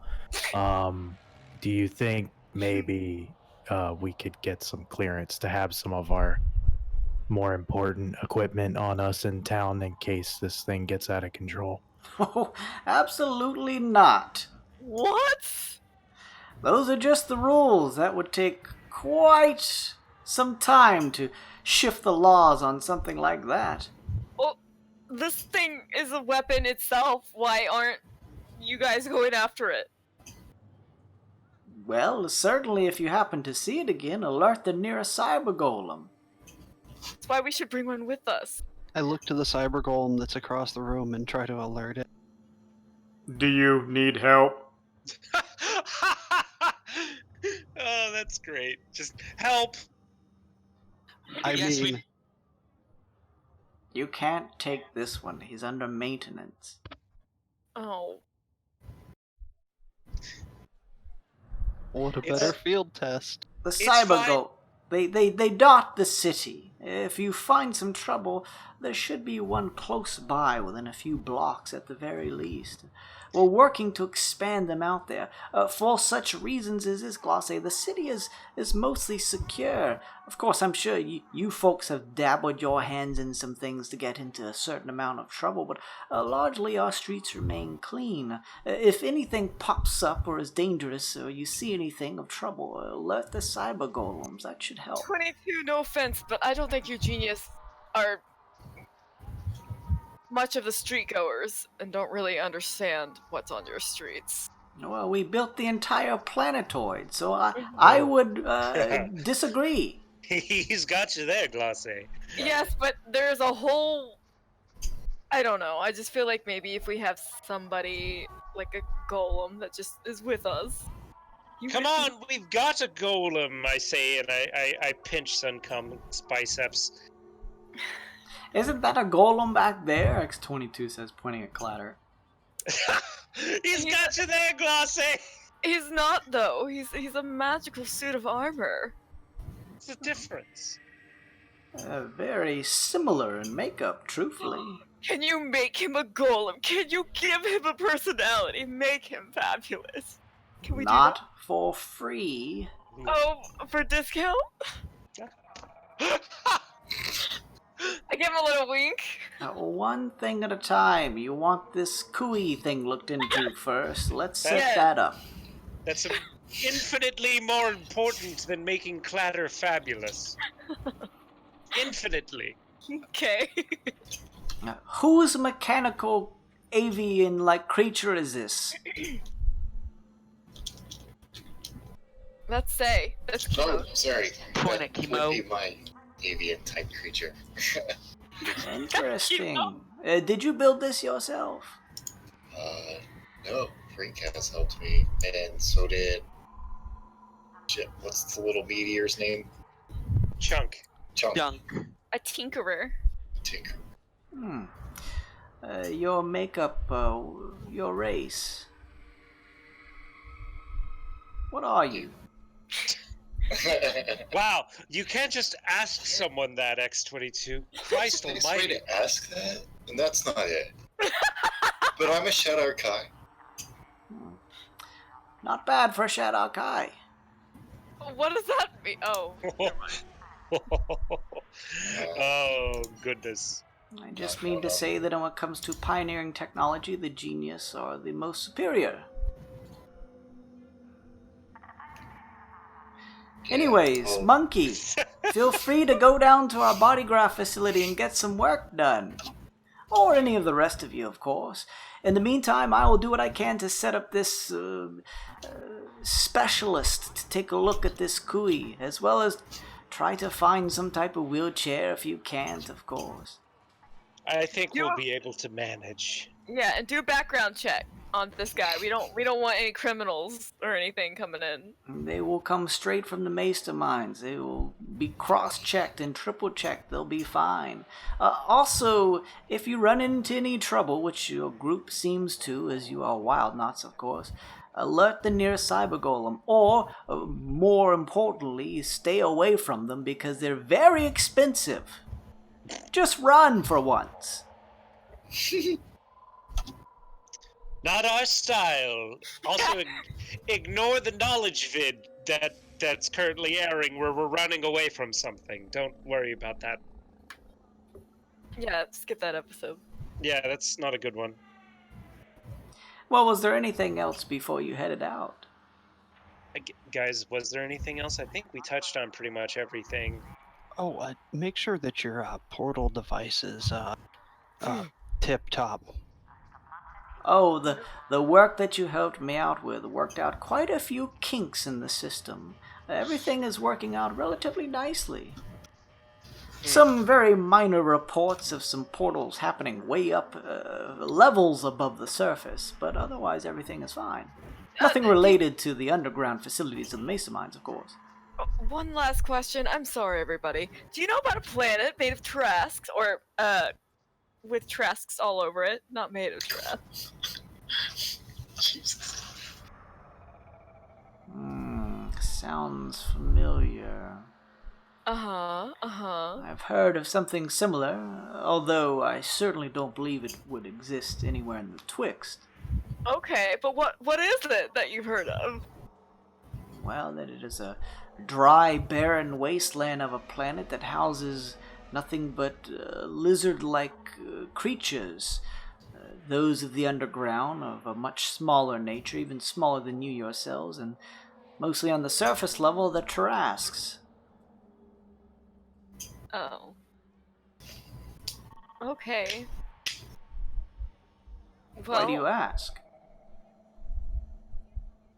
Oh, Do you know the name of the planet?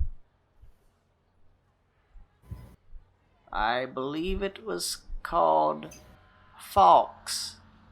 Fall. Oh, Oh, okay. we already knew that. Yeah, we did. We just sent someone on a dispatch to learn more Yeah. about it. Okay, well, thanks. Just Bye-bye. bye. Yeah. Very well. Be safe, and if any of you happen upon any trouble, please bring the bodies back to us. Oh, yeah. I like this guy. Mm, They're not going to heal it. Look racist. The lift begins to shift away from X-22's lab. Did you guys want to do any body work while you're here, or head back up? I stare intently at Sun Kong. Well, did we have other things to do, or I could figure I could do that once we're almost done? Oh, we have plenty of things to do. Yeah, so we'll do. I guess I don't know. What do you guys want to do next? Get more bonus now. Do it. I would want nothing more than for you to get a nice, functional new heart. Hey, stop your Nothing could go rolling. wrong. What's happening? Sorry. Oh, jeez.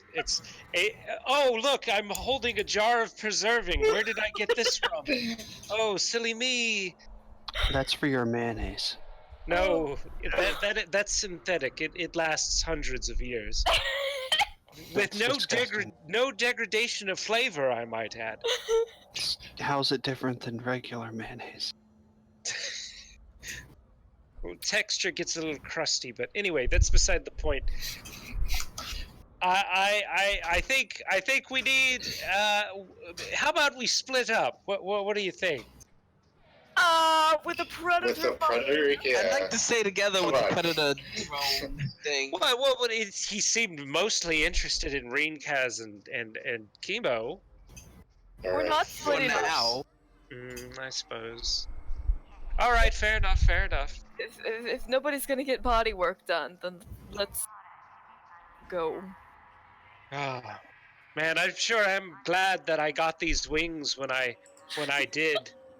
I sure would regret it if I passed it up not once but 3 times. The regret would gnaw at me. At We'll my be back. We'll be back, Kong. Do it. Fine. Yes. Peer All right. pressure works every time. This is like reaching back like 2 years. Are you ready to learn Oh, about wow. some alien anatomy, Hush?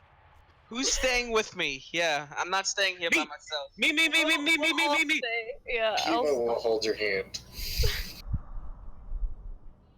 Alright, let's go down to the body graft center.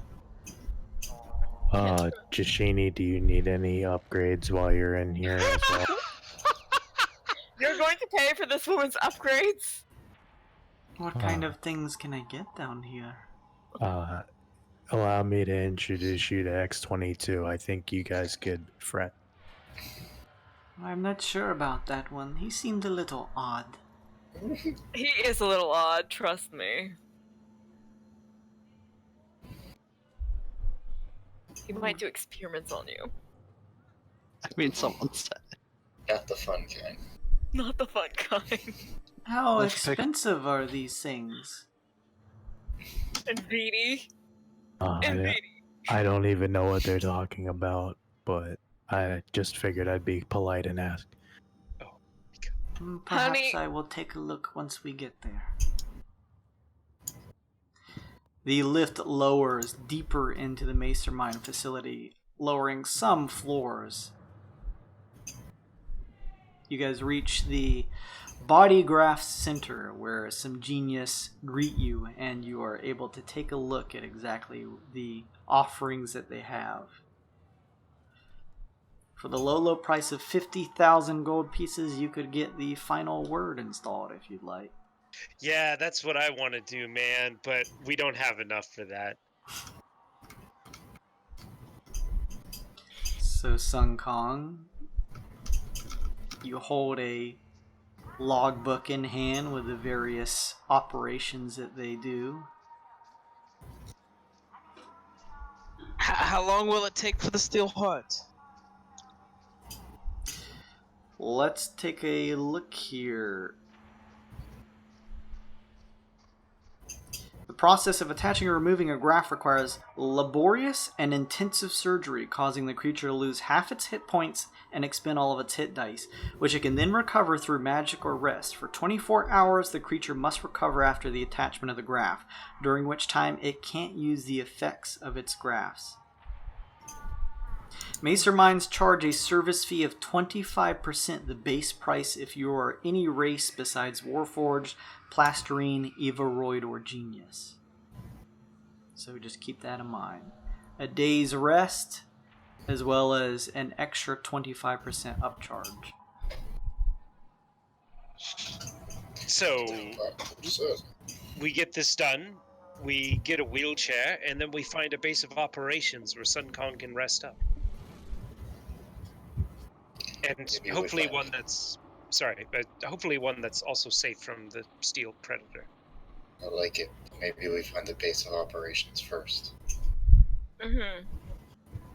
And then come back? I suppose we could.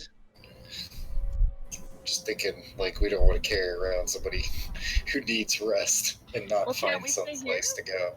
What Hey. they have? Tall, skinny Genius looks over and says, "You're welcome to stay here during the healing process." Oh, well there we are then. Excellent. Get in there, Sunko.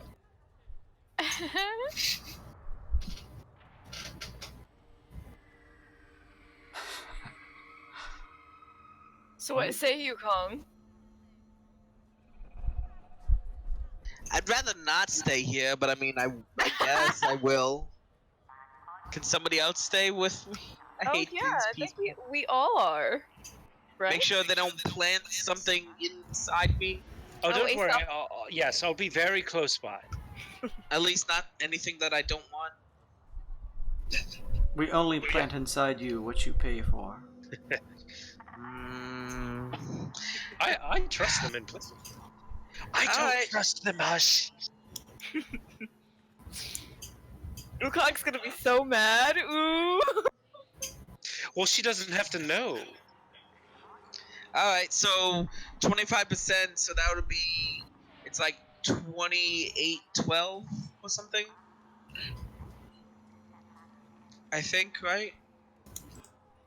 Let's pull the What's the old base? calculator up. What are you looking at getting? The Heart of Steel, it's 2250. Hell yeah.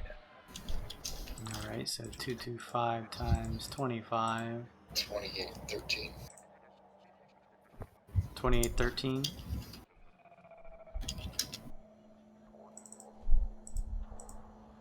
Let's see here. And what does that Heart of Steel do, Sun Kong? It lets me ignore first level of exhaustion. Oh shit. Yeah, it would be as Kyle mentioned, 22 or 2812. That, and I only need 4 hours of sleep instead of 8 to get the same benefits. Oh, it's awesome. Does that have recovery time too? So I was actually wondering that. I don't know. No, because that recovery I can't use the graph, so it wouldn't be like active yet, I guess, or whatever. Other than, you know, keeping me alive because it's a heart. You may be able to move if you wish, though we do not suggest it for 24 hours. One of the Genius says, holding a some type of scalpel in hand. Alright. Does a wavy hand. I whisper to Sun Kong, I know I've been ribbing you pretty hard about the heart thing, but trust me, it's going to be better off in my hands than in theirs. Are you ready for the procedure, Simeon? They say, shifting a hand over to one of the cold, steel-looking tables. Yeah, I'll walk over. Very well.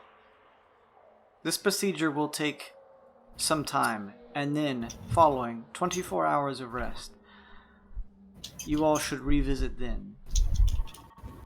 Oh, I'll be staying with him the whole time. Don't worry, I used to work here.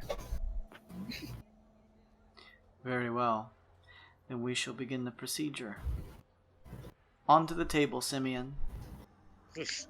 So cold. No bedside manna these days. It's They alright, take- Sun Kong. I'm here. They take your 2,812 coin and push a number of metal trays and carts closer to you. Shifting, pulling off their gloves, putting on new ones. You hear them unraveling packs of what sound like metal tools and beginning everything ready. There is a spell scroll in one of their hands. This will put you to sleep while we continue the procedure. Anything before we begin? No, just take care of me. And give Aesop the heart once you're done.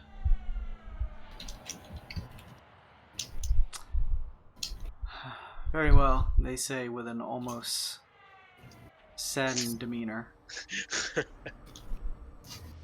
They begin reading from the spell scroll, and Sun Kong, I'm assuming you wouldn't resist as you feel a sensation of being put to sleep. Your mind shifts into darkness, and you fall asleep. Can I get this on rec? Oh, hell yeah! Hell yeah! You watch Glace as they begin to, using a razor, shave the area in which they're going to begin their surgery. They move quickly and almost with a robotic-like nature and seem to be pretty good at what they do. It's not too long before they ready their cutting utensils and are beginning to cut into Sun Kong's chest. You guys are free to stay, or you can go. You know, within a day, this procedure will be over. I wanna. Can I maybe, motion rec to be behind one of the guy's heads, so for the kids at home they can still Oh, see this, but not all the guts and the scary bits. Sure. I can't explain what they're doing, Aesop. You have to do it. While she's looking away, Aesop takes Rek and kind of pushes it past the guy's head, so directly on the open chest cavity. And then he kind of narrates what's happening with his basic knowledge of medicine.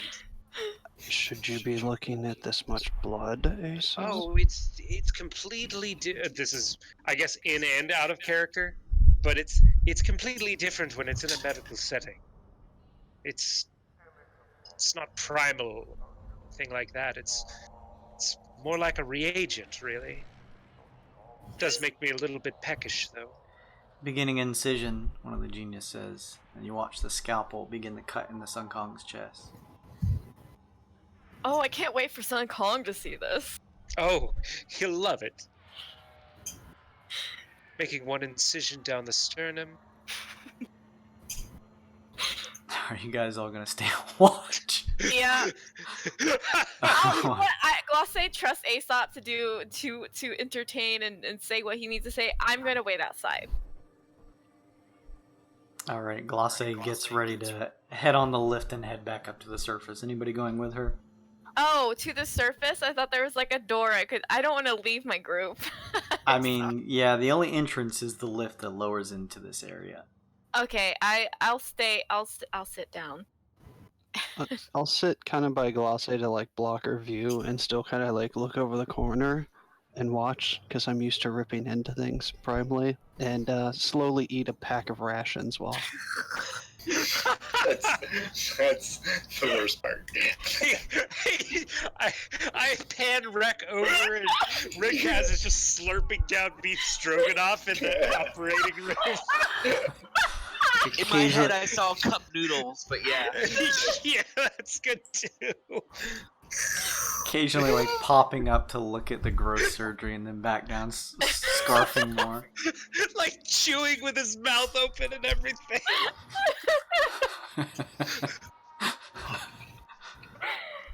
It takes several hours. You hear the two genius working together, occasionally a third passing by. Similar to a surgery situation, one of them calls for various instruments. There's large saws.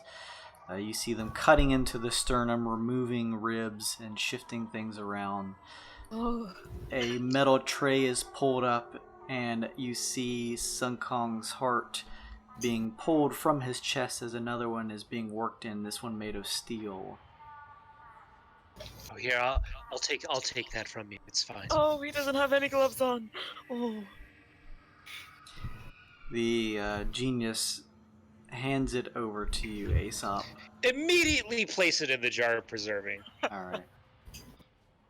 Just like raw, gloveless, just into the jar of preserving. Screw that lid on, and right into the coat.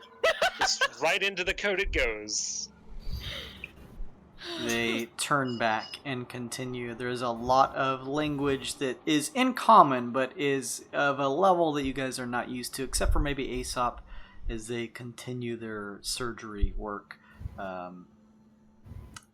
It takes a few hours, as I mentioned.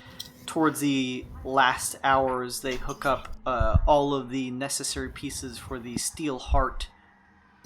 Testing it, they tap it, watching it shift a bit, and then begin the procedure of replacing what is necessary and using a few more scrolls to do what they can to heal the areas, although there will certainly be a certain soreness and probably necessity of resting for that 24 hours after this is all done. It takes them about 4 or 5 hours, but they finish things up. Sun Kong's still asleep. They allow him to rest. The procedure's done. You may stay if you wish. Did any of you else need anything? That will be all. Masterful job, gentlemen. I assume they're both gentlemen. You guys That's hungry? very sexist of me. Of course. This is what we do, they say. I admit, Rink has. I am starving for some reason, and I have no idea why. I mean, you are eating for two. That's right. I pull out a ration and start just ravenously shoving it down my throat. Hush and Jashini have zonked off, kind of laying at the corner of the cold steel area here. It's relatively quiet in here, other than the sounds of the occasional saw cutting through bone.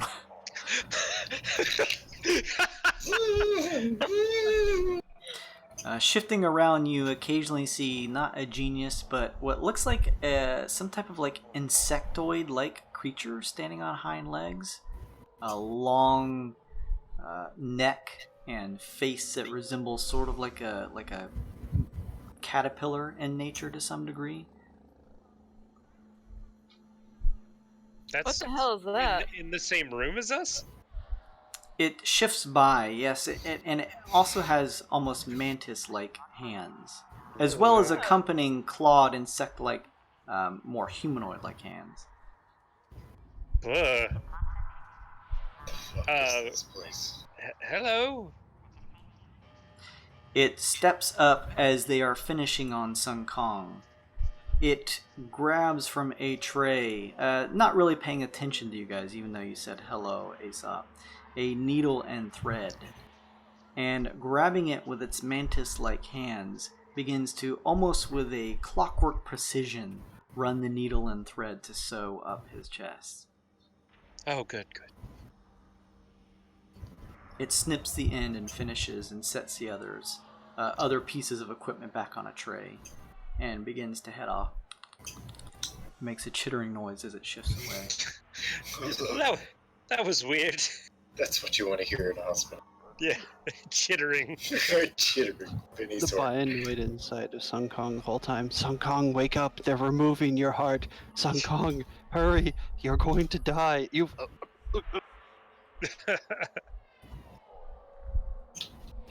They sewed you up, Sun Kong. Am I awake at this point?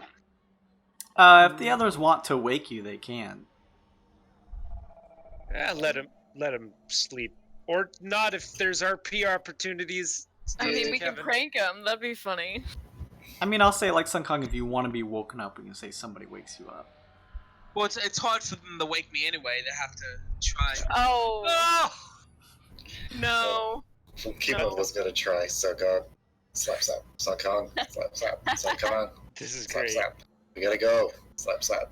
Eventually, Sun Kong, you awake and have an intense feeling of pain pulsing from your chest. It feels like your heart has been ripped out of your body. Because it was. Kalima. We got it all on rec. Aesop has your heart in a jar. It's true. It And went hey, well. it did. They're masters of their craft, and I tell you what, buddy, you're gonna have healing potions on the house for a little while. I'll tell you that much. It's, you've done me a solid. It What do you get? feels... Their voices sound almost muffled by the sound of a thrumming beating coming from within your chest.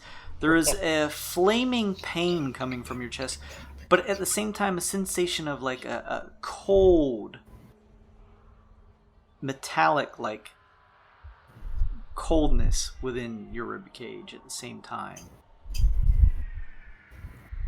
You shift just a bit and you can tell it will hurt to move, but you could do so. Alright. Can we go to the hotel or whatever, wherever we're staying? So Kong, it's been 3 days. What? I've been out for 3 days? Yes, there was a full-scale attack by steel predators. We really could have used you. I thought they said I'd be better after a day. I feel like this just happened.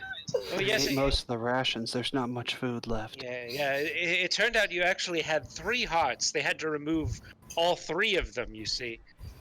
Couldn't have they just replaced one with a steel heart? It turns out no, they couldn't. You're like a damn turbine engine now. You also owe them 6,000 Oh. gold. You are in debt, Sun Kong. Those 3 days, they just added up, honey, and we can't work. They want the cash. We can't work it off. You're a slave now. I could only afford one heart. hey, well, it's a good thing you don't have to pay for healing potions for a while. No, we're fucking with you. It's fine. You were only out as long as they said that you were going to be. Poor Sun Kong laying on the table after heart surgery. Fuck you guys! What are friends for? Laughter is the best medicine. I look at Rek and wink. Hey, we're all laughing at you right now. It's hard to see. So, So has it been 24? How long has it been? It hasn't been 24 hours, has it? it's been like 4 hours. Okay, yeah. A bed, please. Then, ow. Sun Kong, slap slap. Sun Kong, slap slap. Get He's some awake. rest. He's awake. Chemo. Ow. Hey, Get some you know rest. what would have been really smart is if we had got a wheelchair first. Oh, that would have been smart, wouldn't it? It's fine. I mean, we can still go get one. Hey, Nvidi, do you know Tensor's floating disc? The spell? I've heard of it, but I don't know much about it. Worth a shot. What if I turn him into a dust bunny? Is that bad for the heart? I can just Oh, carry yeah, him let's- around. What if the heart isn't used to the body and you make him a Ooh. dust bunny, but the heart stays the same size? Maybe they tried it before. Maybe we should ask them. Can we just have Clatter Princess carry him for a while? Clatter! Princess Carrier Monkey! Clatter steps up Sun Kong and pushes its metal cold arms underneath you and just pulls you up. There's a stinging pain that almost makes you cry out as it lifts you. It turns to face you, Glace. Good. Now be very careful when you carry him. And I guess we'll find somewhere to put it. As Clatter steps closer to Glace, it hurts Sun Kong. Make a Constitution saving throw. Oh no.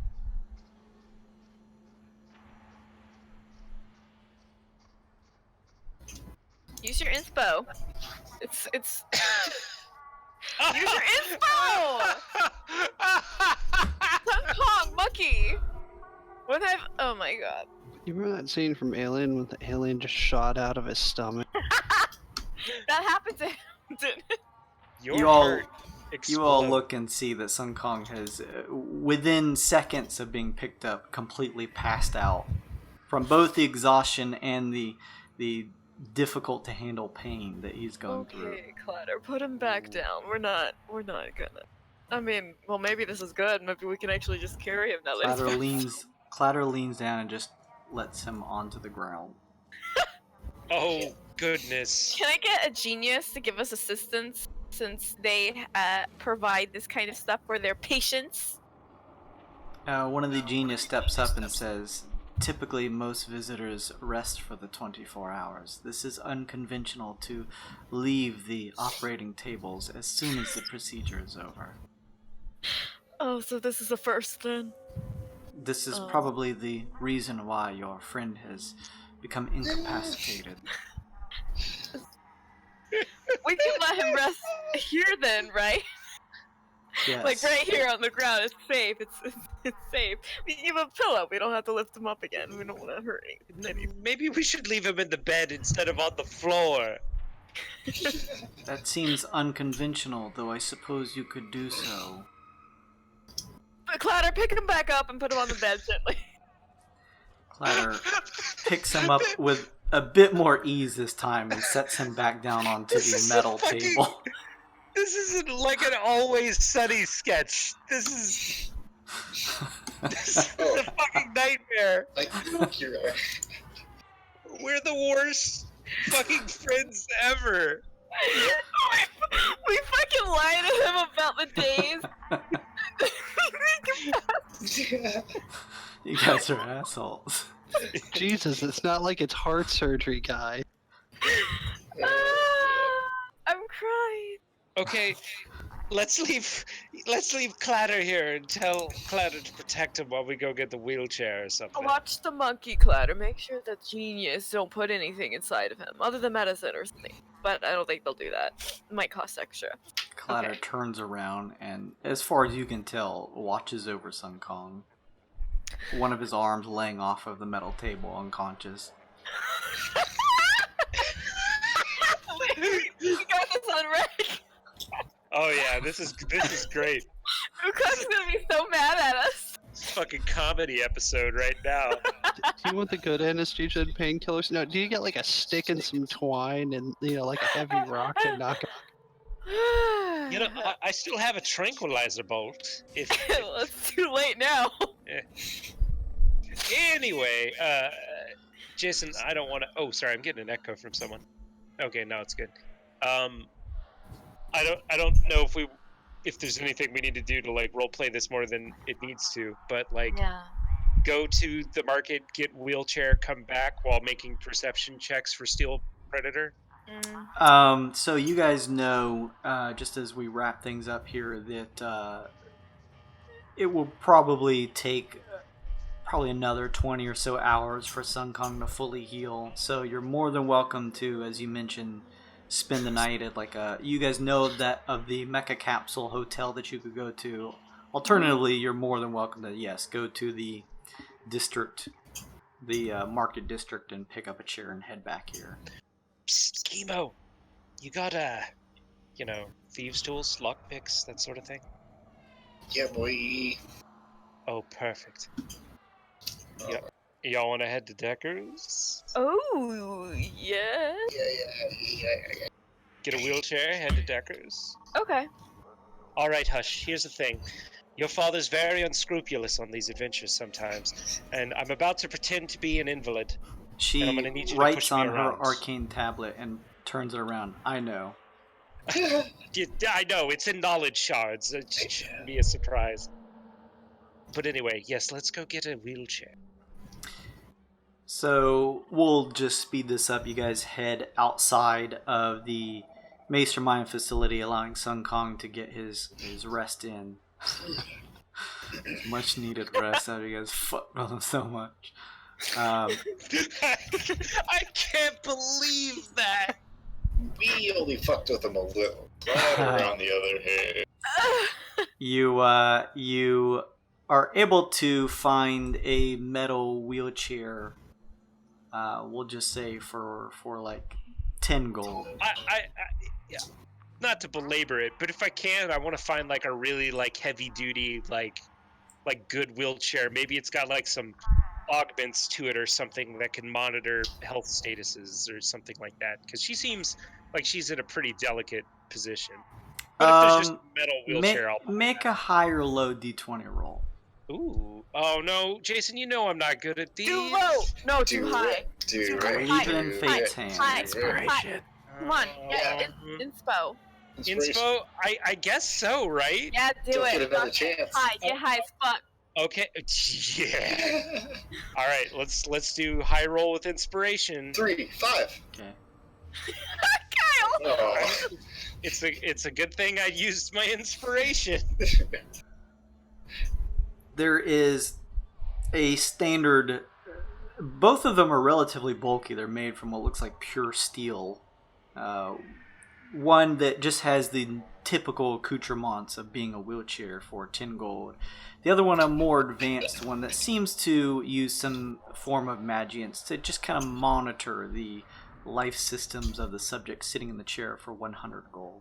Oh yeah, I'll buy that. All right. I'll buy high-end wheelchair.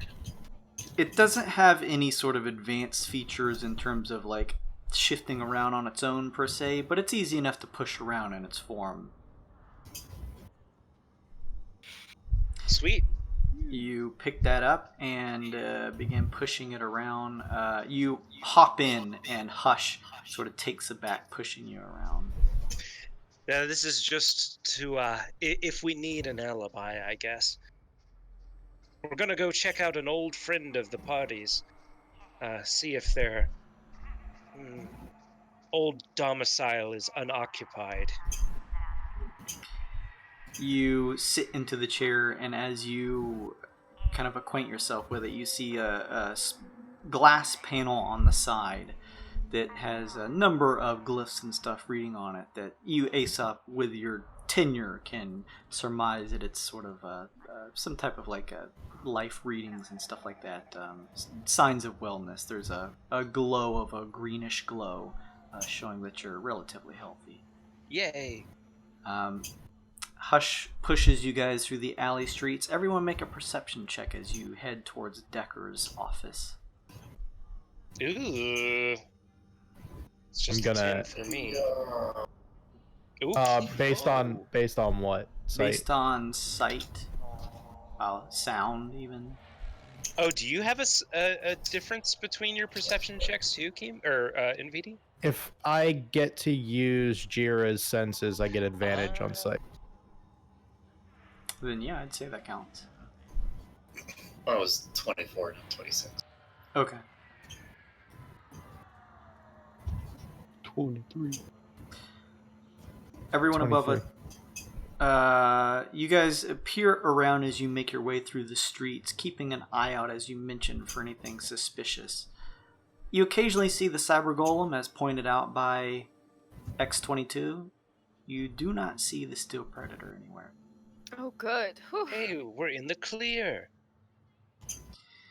You make your way through the city streets, keeping as much of the water off you as possible, before you enter into one of the nearby buildings that has several offices. You guys came here at the beginning of the entire season, checking to see if Decker was there, and he wasn't.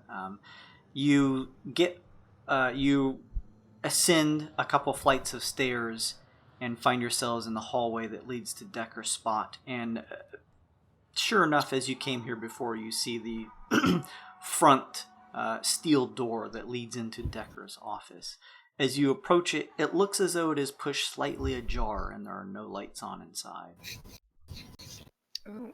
I'd like to knock on it just to be safe.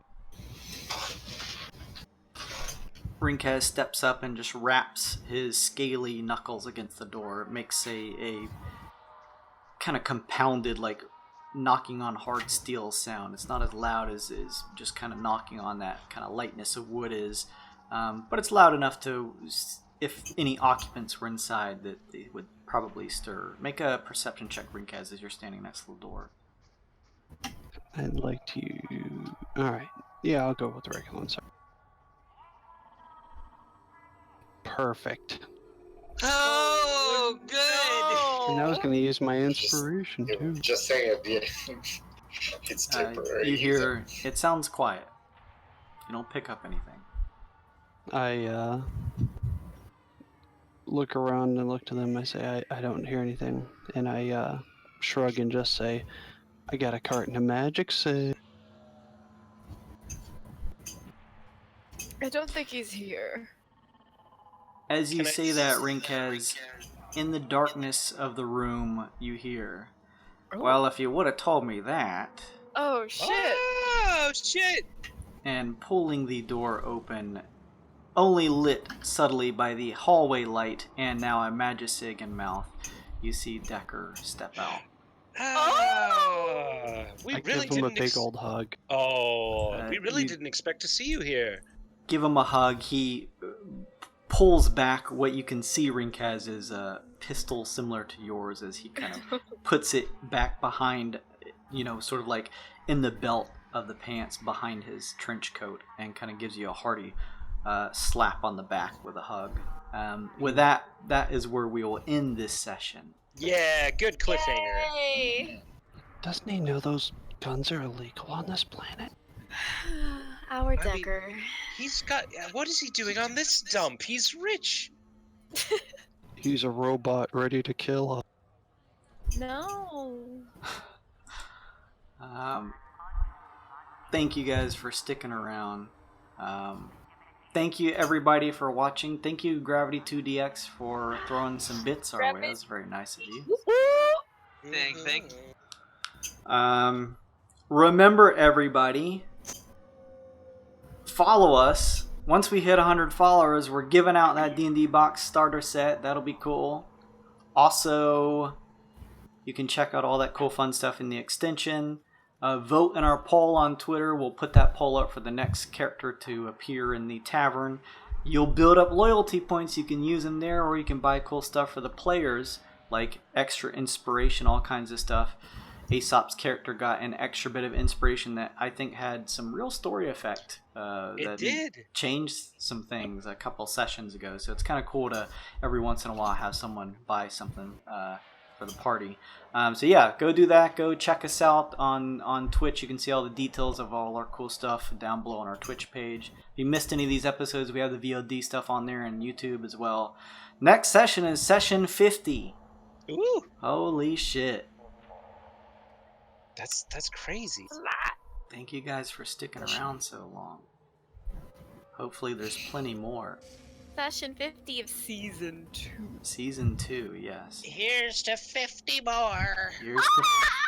Here's to 50 more. In the meantime, thank you everybody for watching and listening. We will see you next week for a fun 4th of July weekend. I hope everyone has an enjoyable one, and we'll see you the day after. Bye, everybody. Bye. Bye.